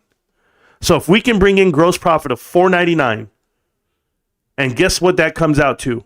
The cost of revenue itself at 1.7 has come down. Look at this. The margins. That's how much it cost. Look how much it cost back then at 2021. Do you know why it costs so much? Supply chain shortage, right? You have your inflationary numbers as well coming to you. So now that we annualize on this inflationary number, I anticipate because I'm not a smart guy. I'm not that guy. But I anticipate that the margins will be smaller. I think that we could sell $2 billion and only spend $1.6 billion to get there on cost of revenue. Because that's the same ratio that you have over here, right here. You see how we got $1 billion and it only cost us almost 800? Well, imagine if you had $2 billion and it cost you 16, right? It cost you 1.6 billion. So there's $100 million right there. $100 million on gross profit. I think GameStop can come in at $600 million on gross profit. So let's just put this number out there right now. $600 million. Okay? They can. That's what I see. $600 million. Now, in addition to $600 million, because I'm not that bright, maybe they shorten their footprint. Maybe it cuts down the top line, so you only have $550 million worth of gross profit. Okay? That's what I see. $550 million of gross profit. I'm ballparking 550 to 600. I don't see it going below 500 because the margins are better. That's what I see. Now, the kicker, operating expense. You had 453. Guys, we used to do 538. For the same amount of sales, 2.2 billion, we were at 538. We did 2.2 and came down to 453. We dropped off $80 million. Okay? Now, that's then. But look what never dropped off. All these other ones where we were hiding our expenses. I told people this, they didn't listen to me. Were we still hiding the expense right here? 345 versus 452. We got it flat right there. We came down to 322. We got it flatter again from 387. Now you're at 387. We go down to 296. That's a $90 million swing on SG&A. That's operating expenses. $90 million swing. So from quarter four, okay, of 2022, this is quarter four of 2022, we were at 453. You're now here at 296. Do you remember what it was? The previous month, right here, look at this. 387, okay? 387 to 453. That's the difference there. So from 387 to 453 is $80 million.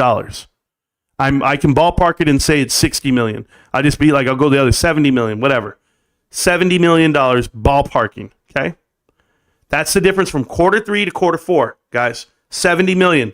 So right here, we're at 296. If you go up 70 million, that's going to take you to 365. So I think that we did gross profit of 500 million. Okay? 500 to 550, right? Maybe 6. Who knows if I'm crazy. But expenses on SG&A, I think it's going to be around 380. 370, 365, right? So 365. If you take 500 million of profit and you subtract the 365, that's your net income. So that gives you about $135 million worth of profit. Now, I'm not good at math. I'm just telling you. Now, let's sprinkle on the $15 million in interest off of marketable securities. That means $150 million. $150 million for the quarter of profit. That's what the math tells me. That's what I'm looking at. 150. And I'm just, get me close. Get me to 120, get me to 130, get me to 140, 150 or higher. But that's 50 cents a share on your PE ratio. Because we only have 300 million shares, guys. And if you can get in the 40s and the 50s on PE ratio, you better believe it's the best buy of your lifetime. Because the price of the stock is $14. Okay? If I have a PE ratio at 50 cents a share, now I'm going to have 28. My PE ratio is going to be 28 on GameStop, the company that nobody owns and nobody wants. With a market cap of $4 billion. Get out of here. I'm telling you, it's more than $100 million of profit. It's going to look crazy. It's not $30 million. They're bullshitting you. They're lying to you.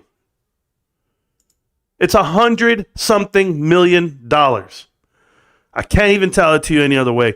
If I'm wrong on this, guys, ask yourself this. I've been doing balance sheets for 3 years now with you guys? And I've been guessing the price on AMC's balance sheet, GameStop's balance sheet. How far off have I been? The very bottom line. I think the most I've been off was $9 million. Let's just say 10 million for shits and kicks. The most I've been off is 10 million on my guesstimation on GameStop's profits, losses, whatever comes out at the end. Go Google it. Go look at all my videos where I do the projections of what I guess on. 10 million is the most I've ever been off. I'm willing to sit here and tell you it's 100 million, 120, 130, 140, 150. Let's find out. I guarantee you it's not 30. They're saying it's $30 million of profit. And I'm telling you that's because they only saw 46 million last year and they don't know the difference between their asshole and their elbow. We're going to win. And we're going to win huge. Big. And it starts now. It starts a month from now. Now, I don't care what they tell me. Hey, but Marantz, you know what you're talking about. Oh, I don't? Let's go look at another sheet I have here. It's all right. I'm doing it with you. I don't mind. Trailing 12. I'm not that good at this stuff, guys. Trailing 12. Cost of revenue. Gross profit, 1.375. Currently on the trailing 12. Do you know what it was 2 years ago? 1.348. Gross profit has gone up. The ratios go up. 1251. We are up $125 million in profit from last year to this year.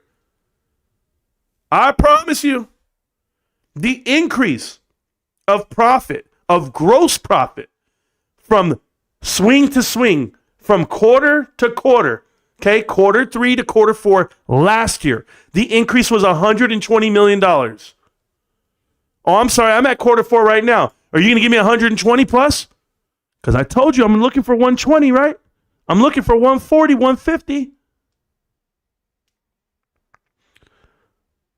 Operating expenses. I want you to see it with your own eyes.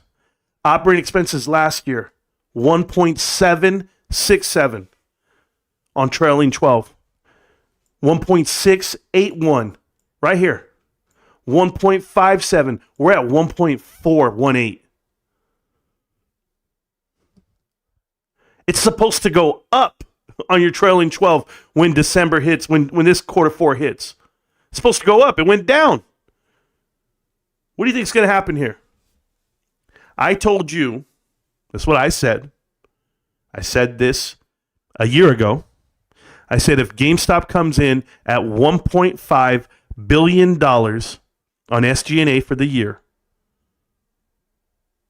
they're going to be profitable. Hey guys, they're $100 million below that. So how much do you think they're going to make? Profit. $100 million. Let's talk on it. Let's find out why. This right here. This is what we need to talk about. A couple things happened for GameStop before it all went down.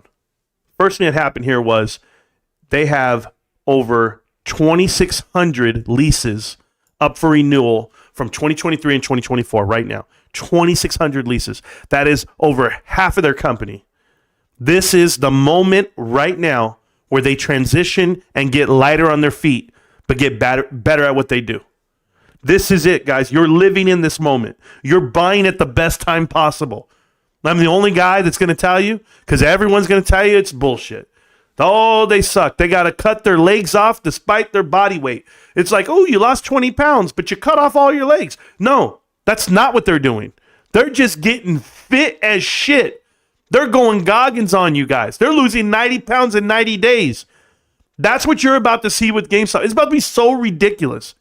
People are going to be looking around saying, oh my God, why didn't I buy it? Why didn't I have it? What was I doing? What were we doing? What were we looking at? Ryan's going to be right there.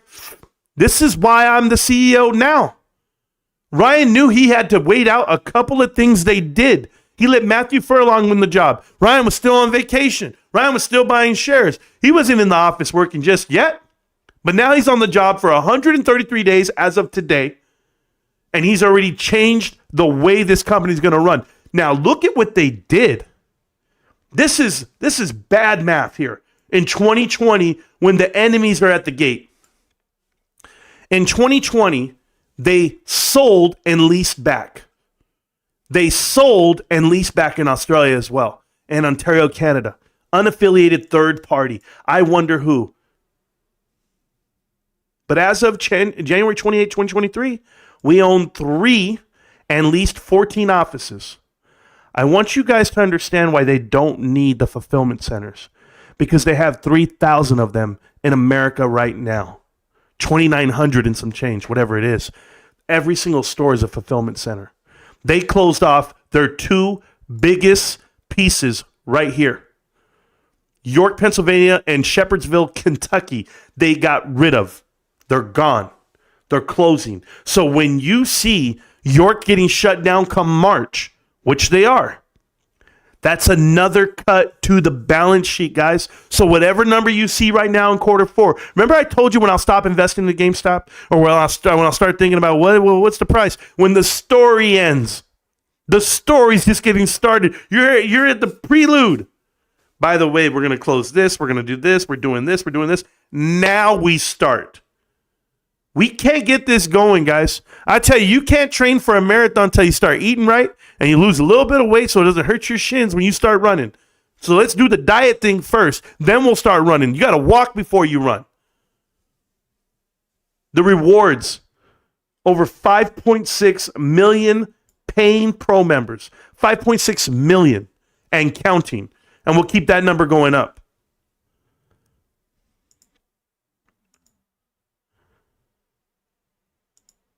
Let me change my view because I'm trying to get back to,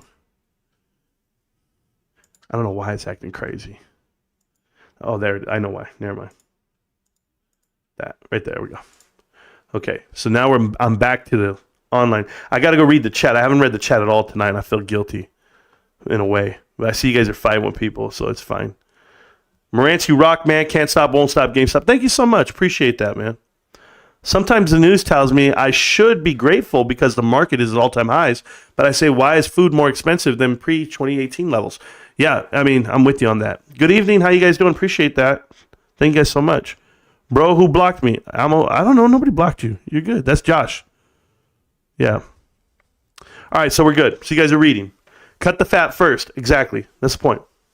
I'll have to watch this later. I got to go. Appreciate the videos again. Don't take me too seriously in your chat. Sometimes I joke, control a bit. All in good fun. I guess. I don't know what you guys are doing. I don't know what was being said. Josh, you came in. You were talking. You could have talked, Josh. We could hear you perfectly on the Discord. Not a problem, bro. You were doing great. All right, so tonight, guys, I'm showing you what I go over whenever I'm looking at the balance sheets. That's how I operate when I'm doing this stuff. Additionally, I'm cutting off. Oh, there we go. I'm good. I have a list of everything I do. You know, it's not just. How can I say this to you guys? I know a lot of you guys. This is like the professional development side of you that you guys can do. I know a lot of you guys wonder like how I time manage. Like, it was a question I was asked on the documentary. He's like, how much time do you put into your live streaming and your YouTube channel versus, you know, your career and your family and whatever you do? And how do you balance it all? I don't have wasted time. There's not a wasted moment of my day. So I'll give you this example. You wake up in the morning, the alarm goes off. Boom, it's off. My feet will touch the ground before I hit my snooze button, before I turn off the alarm. My feet hit the ground. I don't turn off the alarm and then get up. I get up and turn off the alarm. A couple of different ways you can do that is put the alarm across the room. They've always taught you that part. But I don't have to. I'm disciplined enough just to get my ass up. And then I'm up and I'm ready to go. And I'm moving at a different pace than the rest of the house. The rest of the house thinks I'm in a rush or I'm in a hustle. I'm never in a rush. I'm just moving. I feel that if you don't move, you die. It's just the way I was taught, the way I was brought up at a very early age. My father would go to work. He's a construction guy. You'd have to jump in the truck before 6:30 because he has to be at work at 7:30 or he goes home. So he's going to drop us off on his way to work. But if he doesn't get there on time, they just send him home and when we don't eat. So I'm not going to be the one. It's just the way I was raised. You guys will find out how to cut out your day. That's why I don't go around looking for paper to do things neat. I grab the lid of a box that I had, and I just start writing down my ideas, and I never stop writing. I just never stop writing. GameStop's gross profit margin is 22.4 and 23.1. They're going to be at 26 and 27 this year. It's going to be on the 10K. You'll see it. You'll see exactly what I'm talking about. They're going to be up about 500 basis points, 400 basis points on that. Additionally, their SG&A makes up around 28.4% of their expenses of what the gross profit is. I think they can get that even lower. I really do. So they used to be 32, now they're 28. So 500, they drop right there. I think they can go even lower. So because remember, guys, it's not all about the numbers themselves; it's the ratios that you roll with. So I'm good with that. When I look at these charts here, Okay, this being the old one, I believe this is 2021 right here. You'll see the number of stores that they used to have, 399 in France. Okay, and I want to make sure you guys can see everything I see. Yeah, you're good. So 399 in France. So I put the next sheet right here, right next to it, and I'll just cue it up right here. So 351. So I told you they closed a good amount. I mean, that puts you at 49. Take away the 1, so 48 that they closed. That's huge. They closed all 36 over here in Ireland already this year. So all those numbers are going to add up on the balance sheet. I want to see what number they have. They have 1464 overseas last year. They had 2949 here in continental United States. So I need to find out what's the total number, and then you'll find out how much they make per store. You guys know I do this math. I figured out that we're making more per man hour for GameStop now, considering the hours of operation. They only open up at noon to 8:30, something like that. So when you're open up just for one shift, that means one full-time employee sprinkled in with part-times. Before, if you were from 9 to 9, you were going to have more employees on hand because you had no choice. You'd have to have like 2 full-time employees, basically, because you're going to trust a part-timer to close up the store and open it. Now you can open and close, whoever the manager is. Phenomenal the way they're going to run their business. But you don't need to be open that way if you can parlay some of that revenue over to the online side, which I hope they're doing. The seasonality of the business is that they do 40% of their profit in quarter 4. So me knowing that, I look for that quarter 4 number. It's going to have a huge effect. I see $120 million. If you guys don't see it, that's okay. I won't be surprised and shocked if it's more, but there's no way it's 30 million. Wall Street is wrong. I don't care what anyone tells me. And Wall Street can tell you they've been doing it for a long. I've been doing it just as long as them, I guess, because I've been doing math since 6th grade, and I can't get it wrong. It's the same math here. There's no difference. So then come see me. Marantz, you say Blue Yoshi is your favorite character from Mario. My daughter loves it. You are watching. We are watching. Tell your daughter, thank you so much for watching the show. One day when she gets older, she's going to love the fact that Yoshi was one of my favorite characters growing up. I remember playing Super Mario Brothers. It was the first time that you could jump on this green dinosaur that had a tongue that could hit things and save you, and he was my buddy. So between Yoshi and the Chocobo on Final Fantasy, that's it. I heard the new Final Fantasy is out. I do want to get it, but I'm here with you. Just waiting for the volume to come, then the rockets follow. Ravens, it's more than that. It's more than that. Everyone wants to talk about, well, where is the volume? It's dead. And then, no MOAS. You don't even believe in MOAS. And it's like, guys, you ask me if I believe in MOAS. Can I tell you 1% of this investment is for MOAS? Wife won't let me join the Discord. She said I was tipsy. And man, I said to this woman, fair, you raise my kids and make me dinner. She rules. No, she's great. You weren't tipsy. You were fine, bro. You sounded great. If you're tipsy, you've seen me tipsy right here in front of you. I've been all out drunk, but it's not a big deal, man. We're all bros. Super Mario Brothers movie was good, the new one. I haven't seen it. I saw it on Netflix. I just don't have time to sit down and watch a movie. Guys, for me to watch stuff, it has to stimulate my brain. It has to teach me something. It has to be a biopic of something that's real. It has to be a documentary of something real. I don't go the other route. Marantz, what will it take for GameStop to reach post-split price of $32? Well, you mean $32? Why do you have to put post-split price? Just $32, right? What would it take to get $32 a share? Not much. Just going to take the real valuation to come to it, where people have to buy it. There's going to be a moment in time in our history, in our lives, when we stand here and an institution is going to come in and buy big on GameStop. Someone's going to believe what we believe. A fund is going to come buy in. Back in the days, the Magellan Fund used to buy multiple companies to see the stories. I can only imagine who's going to be buying in on GameStop, whether it be Kathy Wood or anyone else that believes in it. But I don't care, because this is my own fund. You don't give me money to put it in on you. It's not you guys, but the collective, right? The collective that's here that has the information that we have that no one else has, because these guys don't do the due diligence. They claim they do. They claim they look at the balance sheet, but yet when I explain it to you and I show it to you, they don't know what they're looking at. They know the numbers, guys. They just don't understand what those numbers mean, like on a retail side of it. And, to each his own. There's a bunch of naysayers out there. I have had my Discord open every day for the last year. Anyone can walk into this show, this channel, and challenge me to this info and tell me I'm wrong. But they won't. They won't. They won't even walk near this. You've got people trying to pay attention to deadbeat stocks that don't matter, stuff that's been deleted, stuff that's bankrupt. Like, can you imagine that nightmare? Could you imagine if I try to run this channel and talk to you guys about GameStop? They filed for bankruptcy today, but it's not a big deal, guys, because something else is coming. Like, could you imagine that? Like, where would I be? What kind of credibility would I have? That is crazy. That is psychotic. And those guys are officially in a cult. I mean, I don't even know who they are. I don't even know who's watching. I don't know who they real. I know you guys are real. I've talked to all you guys all day long on all platforms. So, no way.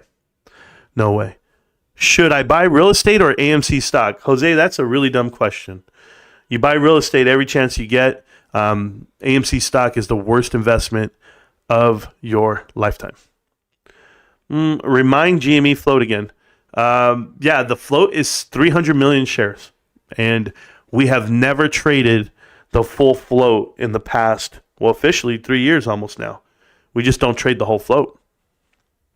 What are you selling? I'm not selling anything, Manny. You know, I was watching somebody on, and this is so hard to believe, I know, on TikTok. I was watching a guy today on TikTok telling people how to day trade, right?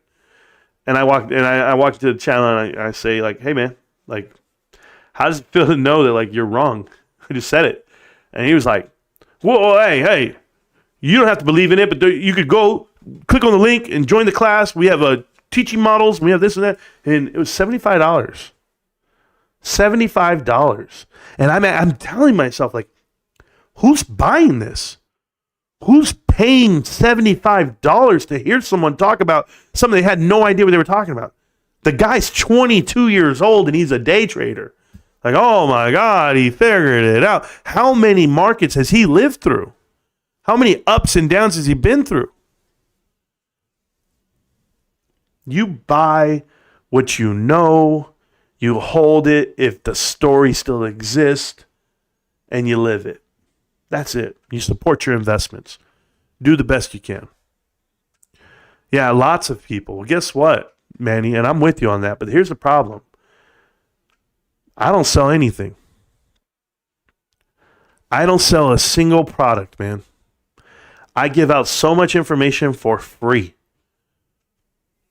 And I'm the villain to a lot of people. Not to us, but to a lot of people out there. Because they didn't like the truth. They want to be lied to. It was awesome. The only thing that had a substitute, The Office. Okay, parlaying, what is this? In the background, everyone, playing in the background? Everyone loves it at home. Yeah, I agree. I was going to watch it, but I was like, okay, well, I guess I'll have to put it on while I'm playing League of Legends tonight. What? I know. Guys, when I played League of Legends all night, I'm literally listening to books on tape. Literally. Because my wife was like, can you turn that down, babe? I can hear it through the walls. I was like, Mama, whoop, put my headphones on, go. But I mean, this is what it is, man. I love you guys, man. I'm just trying to learn as much as I can, always. And I'm always learning. I really am. Let's see. I got a message here. Somebody wants me to talk about this. Okay. It was written in a DM. It says, Marantz, what do you think about this whole idea about a pregnancy pack? I guess there was a Lifetime movie about these girls that got pregnant, and all these teenage girls agreed to get pregnant at the same time so they could raise their kids together. Like 70 teenage girls, like 16 years old or something like that, 15 or 16. I think that's crazy. I think it's crazy. I think they should put some money into the markets. That's what I think they should be doing. That's me. James Janney should put off the documentary release until after the March earnings update so he can reference GameStop's positive future and allude to be continued story. Future is bright. No, Michael Tucker, I don't think so. I don't think so at all. I own UGK stock. Any thoughts on that? No, I don't have any thoughts on UKG. I'm so sorry. On UKG. I don't even know what the hell that stands for. I don't know about the ticker itself. I don't know if you're trolling because I don't pay attention to bullshit, bro. Sorry. I pay attention to real shit. So the fact that I don't know it should tell you something. So there you go, okay? And just so that we're very clear about UGK, if you're talking about the rapper, Like, because I know that that's a rapper. Say good try. But there you go, man. That's all I can tell you. Maybe it's the initials of your baby mama. That's all the stock you own. Got you. It was awesome. There we go. Yeah, no, I think James Janney should put out the doc. And here's why. Because I'm putting my money on the fact that he's wrong. If he's out here doing a hit piece on us, because guys, there's no one out there, no other creator on YouTube that gave more info and did a longer interview than me. And it's not like I didn't do the interview or that I stretched it out. They literally had more questions for me than you could ever imagine. And they just, well, tell me more. Well, tell me more. Well, tell me more. And it was just so interesting on that end. So if they're doing a part two, they're doing part one and part two. We'll see how it goes. We'll see how they release it. We'll see what it's all about. We'll see if I'm even in the damn thing. But apparently, if you're going to record me for 7 hours, I think you'd want to have bits and parts of me in there. If not, then whatever. But I don't need it. Not like that. That's 1/3 of GameStop stock for a message. This will be like Bitcoin pizza day. Yeah, pseudo. I think so. And he's referring to the fact that someone once paid 10,000 Bitcoin, 20,000 Bitcoin to send pizza in France. And can you imagine that now? That was at the infancy of Bitcoin. Amber says she's here. I liked it. Well, thank you so much.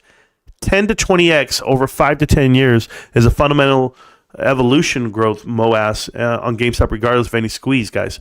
Yeah, Jay, for me, the fact that you can get 10 to 20x on your money at these levels is wild.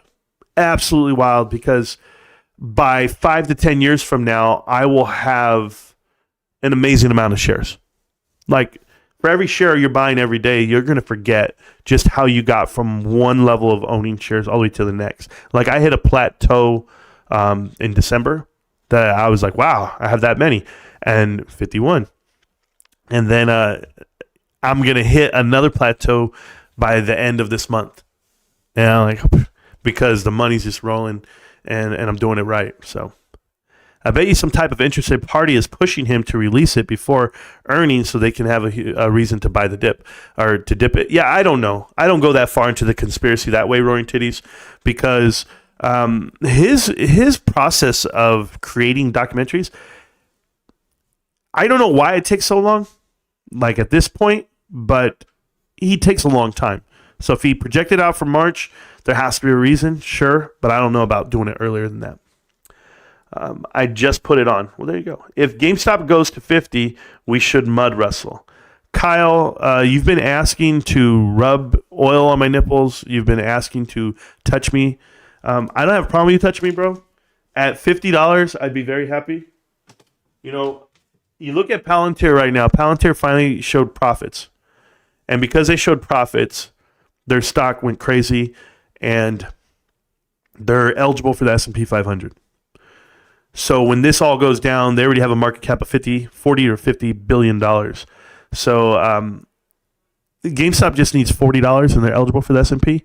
42-ish, 43-ish, somewhere in that range. So, yeah, I can see GameStop going crazy for no reason. What about ASO, Marantz? $500 million net income and a PE of 10, specialty retailer. Uncle Eric, that's a great question. Let me go and look at something because I have a website that I like. Okay? You said ASO, right? Academy Sports. Academy Sports. I'm going to show you right there, okay? So Academy Sports is ranked 2635. Let's write that down somewhere, guys. They're ranked 2635. And this is all retail companies in the world, okay? Or all stocks in the world, I should say. They are in the category of sporting goods and retail. They have a market cap of $4.75 billion. Okay. A market cap of $4.76 billion, I apologize. And the stock price is $64.31. $64. Okay. So it looks like they're at all-time highs right now or close to it from previous. I'm looking at it.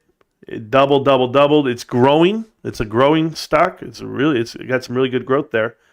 The unfortunate part, they're in the category next to Dick's Sporting Goods. They're 1/4 of Dick's Sporting Goods, or 1/3, I should say. So that's the first thing I see. Let's go to revenue. Revenue trailing 12, the $6 billion worth of sales. The company made 6.1 decrease. They had a decrease in sales. That's not good. For a growth company, right? Because they're growing, their growth. The stock price is growing, but they managed to drop off in sales. It looks like almost 10% over the last 3 years. So I don't know.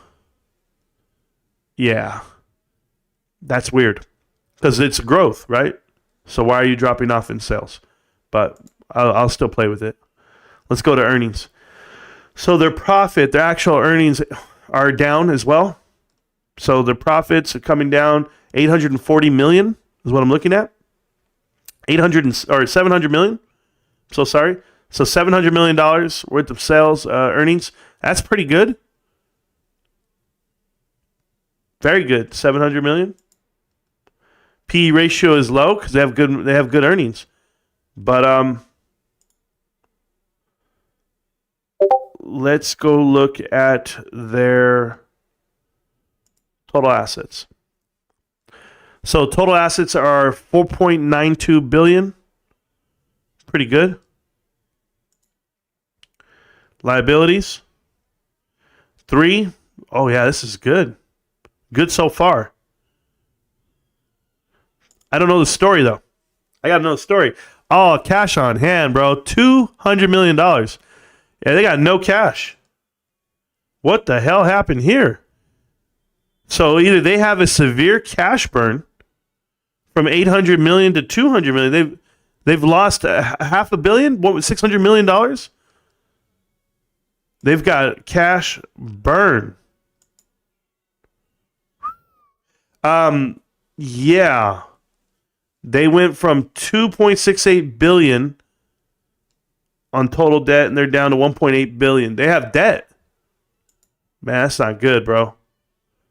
That's not good. Net assets. Yeah, they have net assets, but they have no cash. This is what I'm looking at. But I have another thing I want to look at on it. I want to give you a real reading on it, bro. Just so you know. ASO.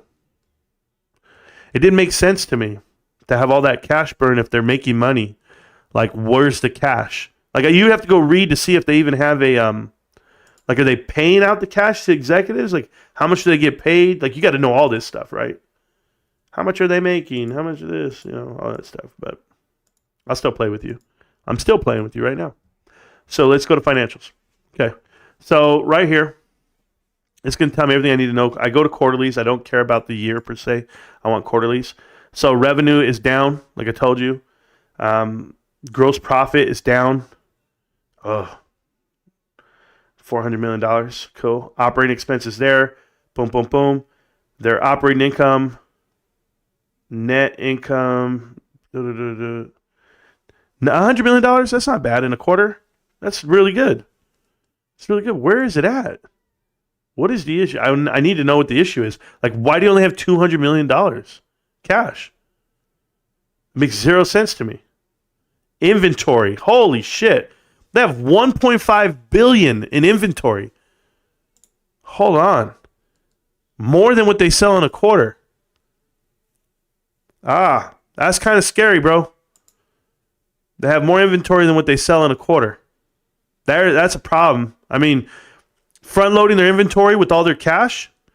They're propped up on goodwill, $800 million on goodwill. So when you go to total equity, take away the $800 million. That's what you could do. Take away the $800 million, and you're now at $900. Yeah, I guess. $900 million worth of equity? Still decent. Decent. I don't think it... Let me look at this really quick. Shares. So they have 74 million shares at $64 a share. Yeah, that's crazy. 74 million shares? So 74 million shares. Didn't GameStop used to have 74? So if you divide it like it, yeah. So you'd be at GameStop's price right now. $14, $15, it should be. Yeah, this is just like GameStop in a way. Except I don't know the leadership and I don't know how much they pay. And what was their corporate debt? Like what's their debt? Real debt right here. Long term, 23 million. Other intangibles net. No. Right here, liabilities. So sorry. So they have $500 million debt. $500 million out on loan. It's manageable, except the debt's more than their cash. So it's not as strong. And cash flow itself. Let's see what we do on cash. Cash for financing activities, negative 51 million, negative 42 million. $50 million. So they made $50 million in the quarter. Cash, like actual cash on hand. Yeah, I don't know. It's not bad. ASO is not bad. It's not the worst it could be, but it's not something I'd buy. I can't buy it over GameStop. I just can't. Like I said, I'd have to see who's on the board of directors. I'd have to really study the company if I'm going to give you an honest answer. So, but as of like just on the outside looking in, it's workable. That's it. It's workable. But think about this. It's basically equivalent to GameStop, I would tell you, something like that. But that thing's being bought by everybody right now. I can tell you just based off the PE ratio. So we'll see. We'll see when it has something like GameStop. Why is GameStop at 14 again shared? Yeah, exactly. But that's a good question on the ASO one. It's not that bad. Uncle Eric, I'm just telling you, it's not that bad. It's not as bad as it could be. You know, I like the other one. I like Minisub Group Holdings, right? Even at $16, I like Minisub Group Holdings. So if I ever showed you that shit, but it's different because it's in Chinese dollars. So I think you'll like it. There you go. Amber, I'll post our Christmas pic in Discord. We love Mario. Oh, well, there you go. Don't put something on talk of shit and then put in part 2 is jock ride. Yeah, Amo, I hear you on that. I hear you, but we don't know. We just don't know how they're going to do it. Agreed. Is it Super Mario in Japanese? I don't even know what that means. I mined 30 Bitcoins for fun. Lost them all in the Coinbase breach before they went public. They were like $20 at the time. Oh, that sucks, Challenger. Sucks. Oh, 30 of them. Times 40,000. 1.2 million? Bro, we have a conversation, bro. He said he's making a 2-parter. Yeah, I know. That's what I said. My 9-year-old boy really likes Mario, and I do too. Well, that's good. Damn it, Amber. That's so good. That means you're going to be shopping there for the next 9 years at least. Mario is awesome. I posted in general chat. Good. I hope Nintendo makes Mario with guns world soon before Microsoft steals that too. I don't know. The Mario rap. I don't think they'll ever do it that way.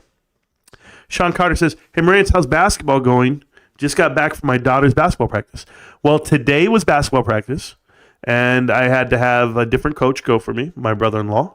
He texted me. I said, hey, man, I still got a cold, and my wife would not let me go. I know that for a fact, but I will be at the game on Saturday. And how's it going? We're 1-2. We're 1-2. 1-3? 1-2. We won the first one. We lost to the Clippers. We lost to the Lakers. Yeah, we're 1-2. 1-2. Yeah, that's what we are. I don't know, man. How's it going? Who knows? When the kids want to show up, I don't really care. I care in the moment. Like I'm like, come on, man, we got to make it. But the truth is, when it's all done, I just walk away. It doesn't affect me at all. Hello, everyone. Just got here. Rough day. I'll run it back, catch later. I'll run it back, catch up. Chad, welcome back to the chat. Welcome back to the channel. I appreciate you. Thank you for always supporting the channel, brother. Palantir is already at $52 billion, and now Wedbush is giving them a price target of $30, so we'll go way higher. Yeah, Jay, probably. But you know what? Maybe that's one company that deserves to get some value behind it. I'm not afraid of it. Like, we're talking $52 billion versus $1.8 trillion, right? Like, people have to know the difference in what they're buying and the floats. Yoshi was always my favorite. That's why I named my dog Oshi. Well, there you go. GameStop has tons and tons of room to run extremely undervalued. Yes, Jay. I totally agree with that. There's no doubt in my mind. It says Palantir is 100%. There you go. And why is GameStop only at $14 a share again? Because that's what they want to do. Cash burn from COVID? No. Paid off the debt? Nope. They bought something else? Nope. What is goodwill, and why does everyone have it except GameStop? Doesn't that just undervalue GameStop to begin with? No, MK. Goodwill is an asset. It shows up an asset on your sheet, and it's dependent on the assets that you buy, and it gets evaluated every year. It's like they give you an appraisal for your goodwill, what it generates, right? So if I bought a building and I bought a company and they come with assets in a building, whatever it may be, I give it a value. And I assume that it's going to make me this much money every year. Well, when it doesn't make me that much money, you take an impairment charge. And so you have to be fair. It's giving people, the investors, an idea of what something's worth. They're intangibles to a set. But you'll see. You'll see when AMC gets evaluated coming up. And how the hell is their goodwill going to be $2 billion when their market cap is $900 million? If that's making you that much money, or it's supposed to be worth that, how? It's just not. It's just not doing it. So we'll see how it all works out. Why is GameStop market cap at only $4 billion again? You know why. GME is extremely undervalued. Yes. Marantz, this is awesome. Can we do more of this often, analyzing companies during live streams? Yeah, Amber, this is whenever I feel like I want to dive into stuff and we talk it out. You guys name a stock, I go look at it, I go see what I can do just off the jump. I'm not buying it just saying to assess fair value for GameStop operation. Uncle Eric, yeah, it's hard to give GameStop the fair value because people don't see it the way I do. People they don't look forward. They only look at the current time. You can only look forward on growth stocks. Like, because people project growth, and then they go, okay, this is what it will be for, the forward, the projected trailing 12. When you do value stocks, you give a value based off of what has happened, not what will happen. And it's mainly based off the balance sheet. The unfortunate part is no one's evaluating GameStop correctly.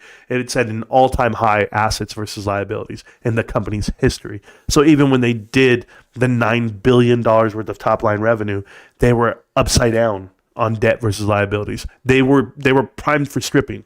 It was a carve out. It was the carcass. They were going to vulture it out, and they were almost done with everything they wanted to do, except retail came over and said that's not true. Gamers are forever, and that's what it is. So, without a doubt, I don't mind talking stocks and doing this. We do this from time to time, Amber. Yeah, I know, it's fun. But most of the time, then I always get some trolls in the chat, and I got to deal with that as well. So, like the guy who tried to tell me, I own UGK or UKG stock. Sure you do, bro. There's no such ticker because I would know it like that. So, here we go. Do you think Ryan Cohen has to have security since he might be reasonable for very powerful people losing a lot of money? Kyle, I don't worry about that. I don't worry about that at all because there's going to be a lot of people that are going to make a lot more money than him, right? So there's people out there that are on the other side of this bet. There's people out there that the reason why BlackRock goes out and buys over 3 million shares over the last 2 years of GameStop, people need to know why. They're positioning themselves. Everyone is. Everyone's positioning for what's about to happen. It's a me, okay?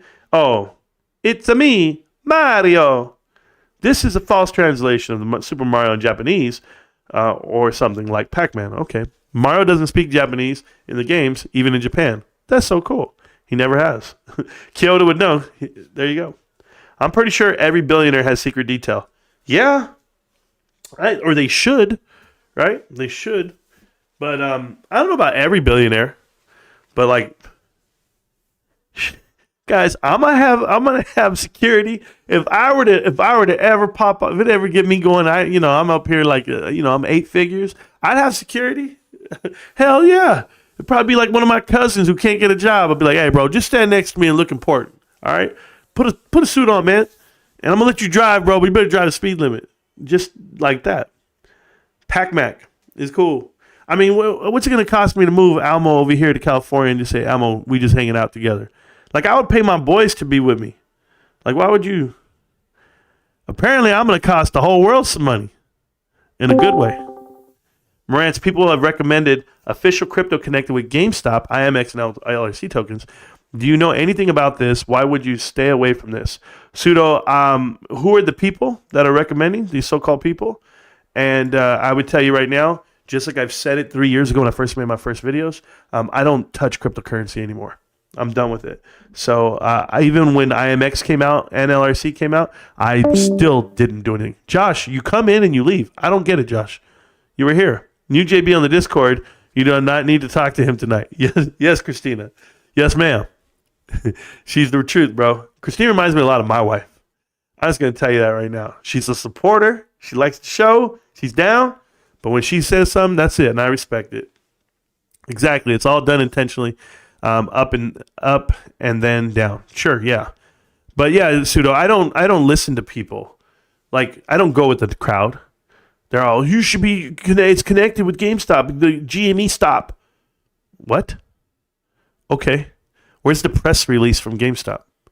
But before we even go that route, I didn't buy AMC, right? I didn't go buy Ape. I didn't buy HYMC. I didn't buy Bed Bath & Beyond. Oh, I bought 2 shares. I probably bought 10 shares of Bed Bath & Beyond. Probably bought a total of 10 on AMC, but that's nothing. That didn't cost me shit. I was dipping my toes in it. I'm not dipping my thing in it. That's all I'm telling you. Goodwill is from business acquisitions. That's what I just said. It's the difference in fair value, such as the purchasing price, the cash price, and the net of indefinable assets. Wait till AMC is hit with the impairment charge. Yes, it's going to happen. Got to go. My 8 o'clock patient is in Zoom now. Yeah, I don't understand how you have patients at night like this, in the middle of the night. I don't know what you're doing on the internet. I don't want to know. I'm not accusing you. I'm just saying, if it starts with an O and ends with an F, make your money. Mom, hey, I'm joking. These are jokes, okay? Guys, stop it. They will also position all of their calls once they're ready to. It's going to be great. It really is. I just find it interesting to see $500 million net income and a PE with 10 with the same business model than ascribing a PE to 28 on GameStop value without factoring in other aspects of GME just book. I've factored in every aspect when it comes to GameStop. Every aspect. They have 0 debt. They have Ryan Cohen. If you want me to go deeper on ASO, let's go for it. Let's go. I'm here with you. ASO Board of Directors. And it's called the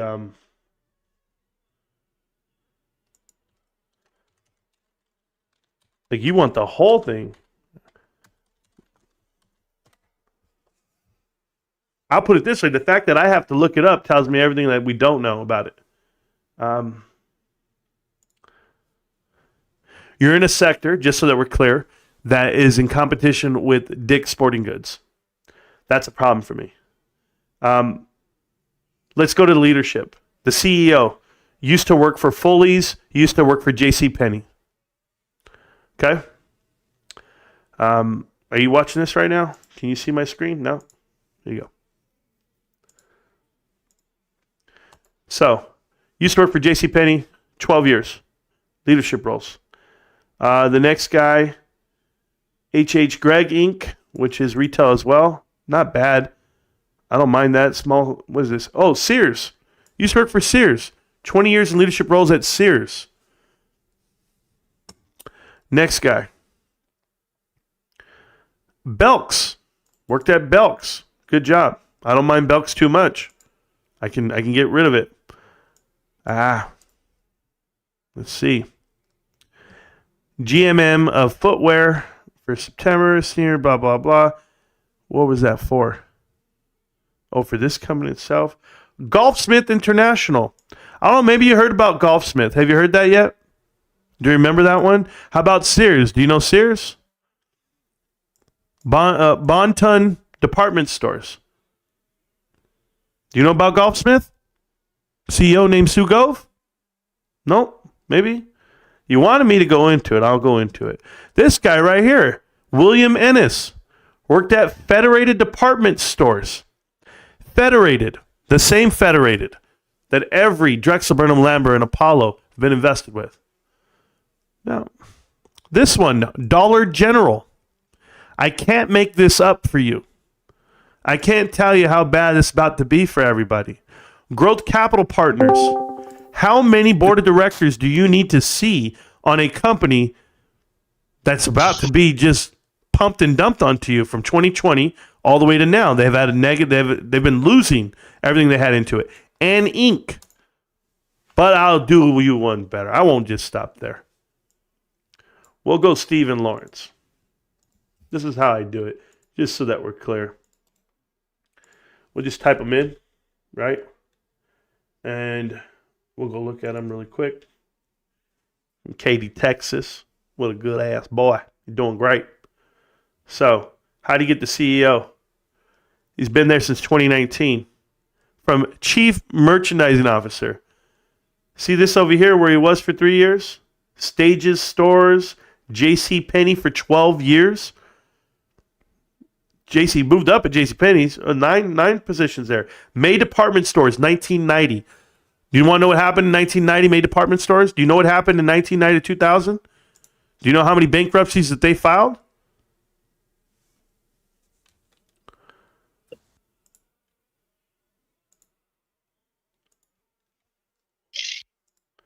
I'm just guessing right now.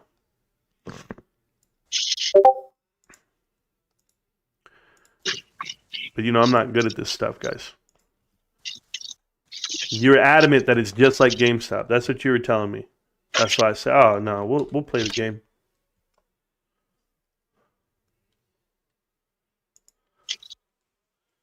It's out of Texas.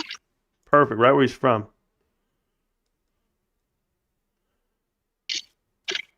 Let's see. The store he used to work at was founded in 1999 by 3 siblings. Oh, you're going to like this one. In 2014, okay, the company saw a profit in the stock. On December 2024, Michael Barnes was named the new CEO of Francesa's, right? Barnes was also the CEO of Signet Jewelers. That is Zales Jewelers. That's the parent company of Zales Jewelers, right? Cool. Departing after he left because all of a sudden the shares began to plunge, right? Announced he'd be departing the company. The company also stated that the stock was at its lowest since the company began trading back in 2011. Barnes would be replaced by, who did they put in place? Stephen Lawrence. Stephen Lawrence announced that he would be retiring after the announcement of closing down stores and potential sell of the company. I wonder why he was put in to sell the company. It gets better than that because Ascena is the one who took them out of right here. Michael Pendergrass got them there, replaced him as CEO, president right here. Clark also worked for president of Ascena Retail Group. They were forced to Chapter 11. You want to know what's about to happen to your damn ASO Sports? I'm new at this shit, bro. I'm new at Connect the Dots because the CEO that replaced your CEO that's at AOS Sports is this guy, Michael Pendergast, and guess where he's from? Alvarez and Marsal. You remember Alvarez and Marsal? The consulting firm that Sue Gove used to work for that is private equity? Now I get upset. I get upset because you're trying to tell me something's like GameStop, and it's nothing like GameStop. It's private equity. I just broke down Connect the Dots on you right now off of one guy. I still have 12 more to run at.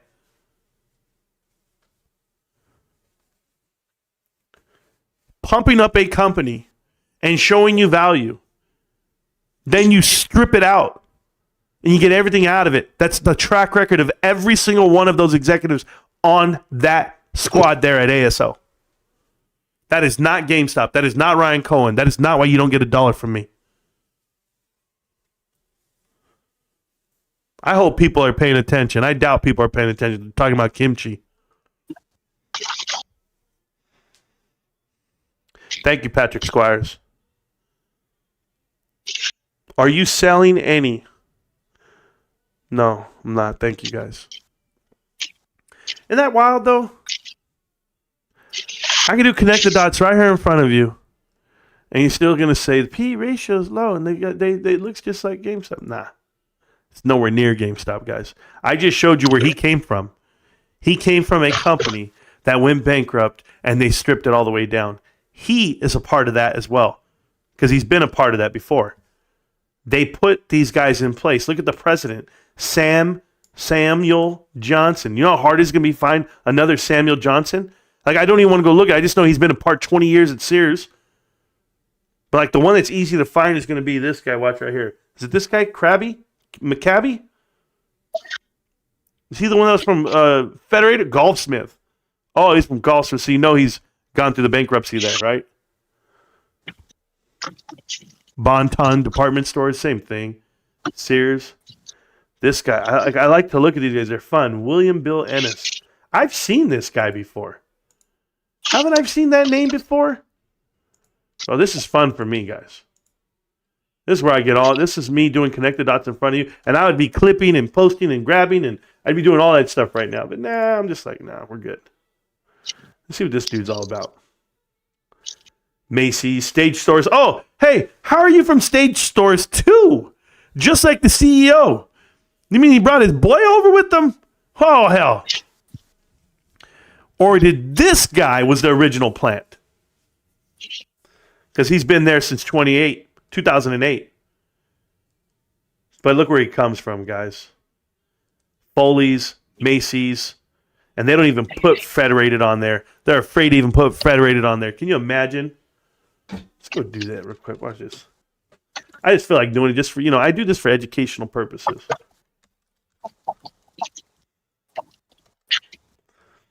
Foley's department stores, which later owned by Macy's when they went bankrupt as well. Foley's, this is all part of the Houston, Austin, Federated department stores. Owned by Federated. Went bankrupt. All of this is Drexel Burnham Lambert. All of this is private equity. All of this is Apollo. Phenomenal. So great. Right there. Felines in Boston from Federated. The Macy's department stores, they bought them all out. 1994, they went bankrupt right here. Unbelievable. Another asset spun out of the damn Macy's. I love it. The May Company. All right, are we done with all that? Are we done telling me that ASO is a good investment? Trash. Get that shit out of here. Never buy that damn thing. All right, back into the chat right now. I have the one, the only Meow Meow. Meow Meow, how you doing, man? How's it going? Hey, listen, I just have a quick question. When you say that Melvin swapped out their stuff, right? Does that mean that they're absolved because it's claimed that they gave their investors back all their money? Yeah, they closed their fund in 2022. What I'm saying is if this thing were to blow up, would Michael Jordan have to cover more or close out more? Or has Michael Jordan just lost $500 million and he's clean? He was forced to sell his team. He's out. So he's no longer in the trade. No, he's so well. I don't know if he doubled back. You can imagine. We're getting him again. Okay, and the other thing I was thinking about is if you look at the Volkswagen squeeze, if you want to call it that, they had 250 million shares. GameStop has 300 million shares. Porsche bought in. I think they took 75% or something of the shares. 70% of the company. Yeah, they had this huge amount, and there weren't enough shares for the shorts to close out.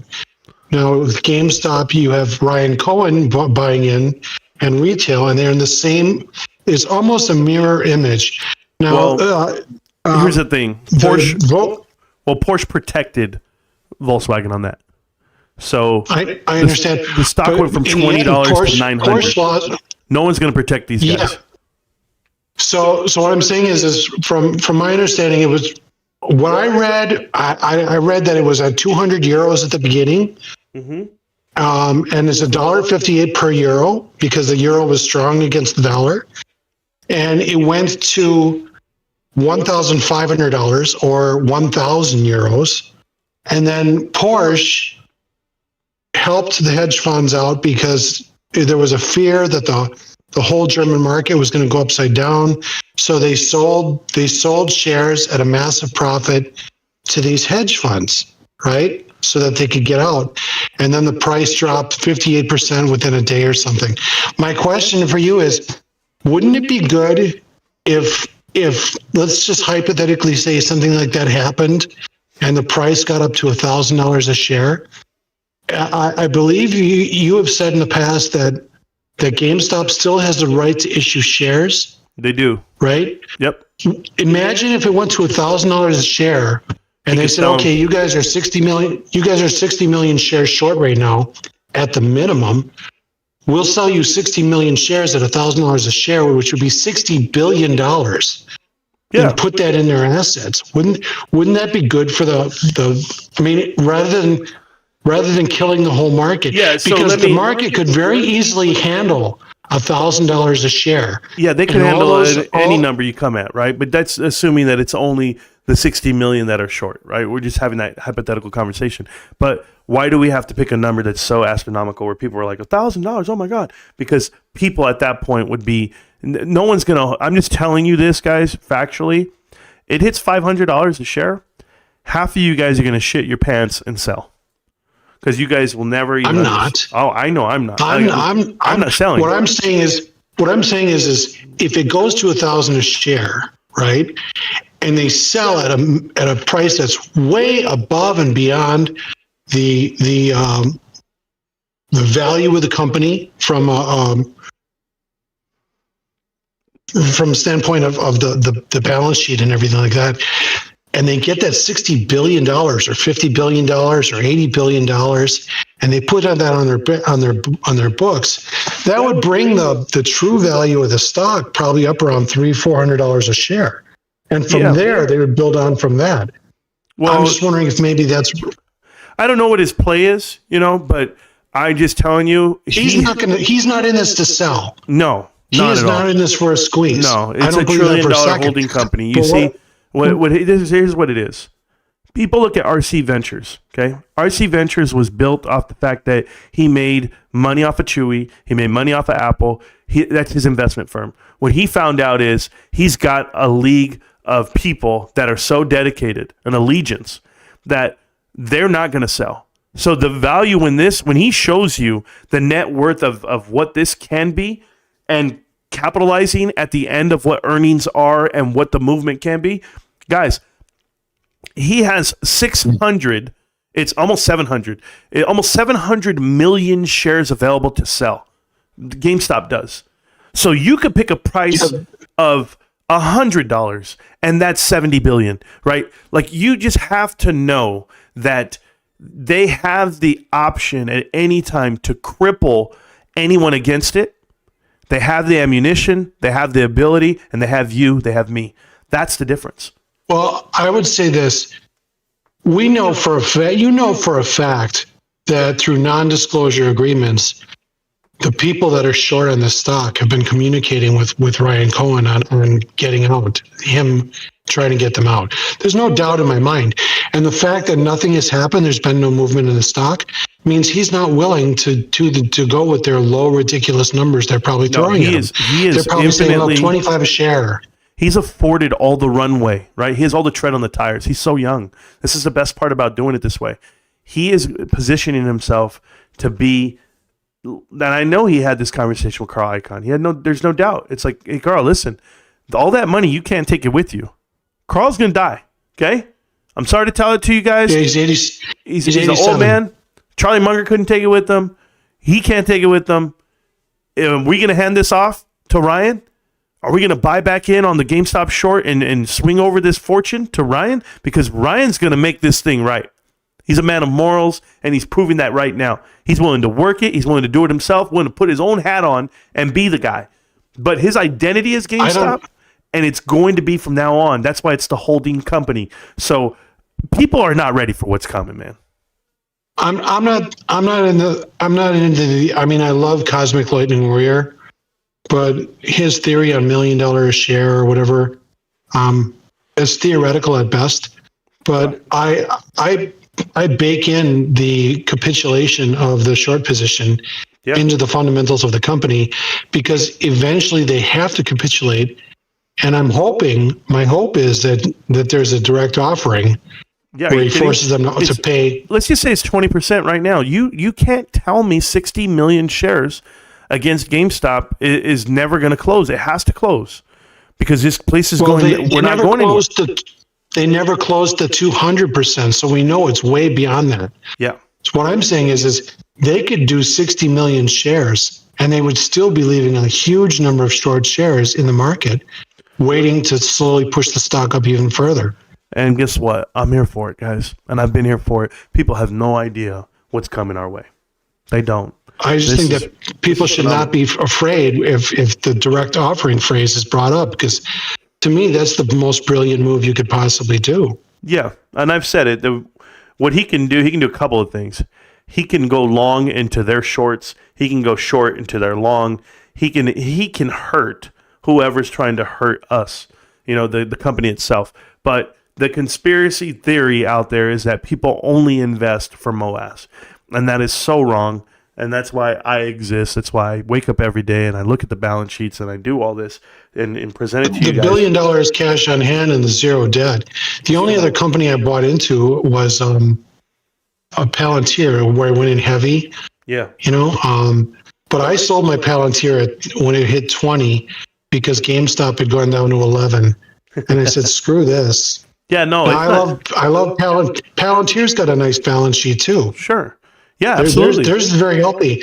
Theirs is very healthy. So I've repurchased into Palantir as well, but not that many shares. But I got 60 grand in GameStop. I guess with my 51 shares, I paid a lot.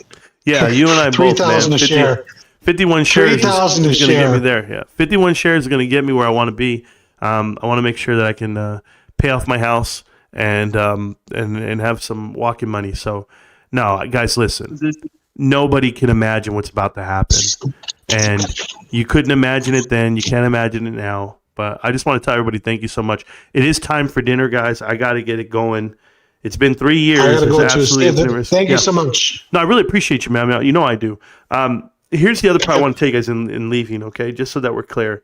It was in the vows. Mine or yours. I don't even know what they're talking about. I'll have to read the chat later. But I want to tell you guys that for everything out there, for all the naysayers out there that are against GameStop, that don't see it the way we do, they should really watch this video, because this is the fundamental breakdown of why it's so valuable. It's intrinsic. But beyond that, they're not ready for that extra little bit of juice on the top. Like, I'm serious, guys. People ask me all the time, Marantz, why are you invested in GameStop? How much of the reason is MOAS? And I always tell them 1%. 1% for the infinite risk of what it could be. I don't ever fault Cosmic for cheerleading the stock and saying, oh my God, it could go this high or that high. Who cares? He's just letting you know that he's excited. I'm telling you I'm excited, but I'm excited for totally different reasons. The reasons why I'm excited is because everyone that's been a part of this channel from day one, you are going to see the success of the channel, the information, and GameStop, and it's all correlated. I'm going to roll with it as best I can, but wifey's coming in. I've got to get going. Is she bringing it? Oh, she's doing it. My God, babe. Are you serious, hon? Yo, guys, hold on. Thank you, babe. Okay. Listen, guys. You guys don't live this life. You guys don't live this life, okay? This is what my wife brings to me. If you can see it over there on TikTok for sure. But okay, let's see if you guys can see this. It's a tray of tacos. She made some street tacos here. My tostadas and my ceviche there. Oh, a bowl of rice and a Coke Zero. She's trying to save my life with a Coke Zero. Girl, I'm about to eat, guys. I gotta play some League of Legends. I gotta eat, but I'm not gonna forget what I said earlier. Can it sit on there? Can it make it? Oh, good. It's not gonna drop. Okay. Before I eat, before I do everything, I do want to tell you guys one thing, okay? I live a great life. I do. And it's thanks to a lot of you guys out there that have helped me along the way. Support the channel, support me, keeping me up on my feet. Like, you guys have kept me grounded. You guys help me all the time. And I've always just tried to give you back what I can by doing the info and the videos and everything. But I do want to play one more song tonight. It's my song as I'm leaving. I'm still in my feels about Toby Keith passing because, like I said, Toby Keith was that guy for me. I'm not a fake fan. I'm a real fan. You guys know I know all the songs about, all the lyrics, every song, everything. But I hope you guys like the song. But it's how I live my life, and it's how I get my shit done every day. So, GameStop. Can't stop, won't stop, GameStop. I love you guys. I really do. Peace.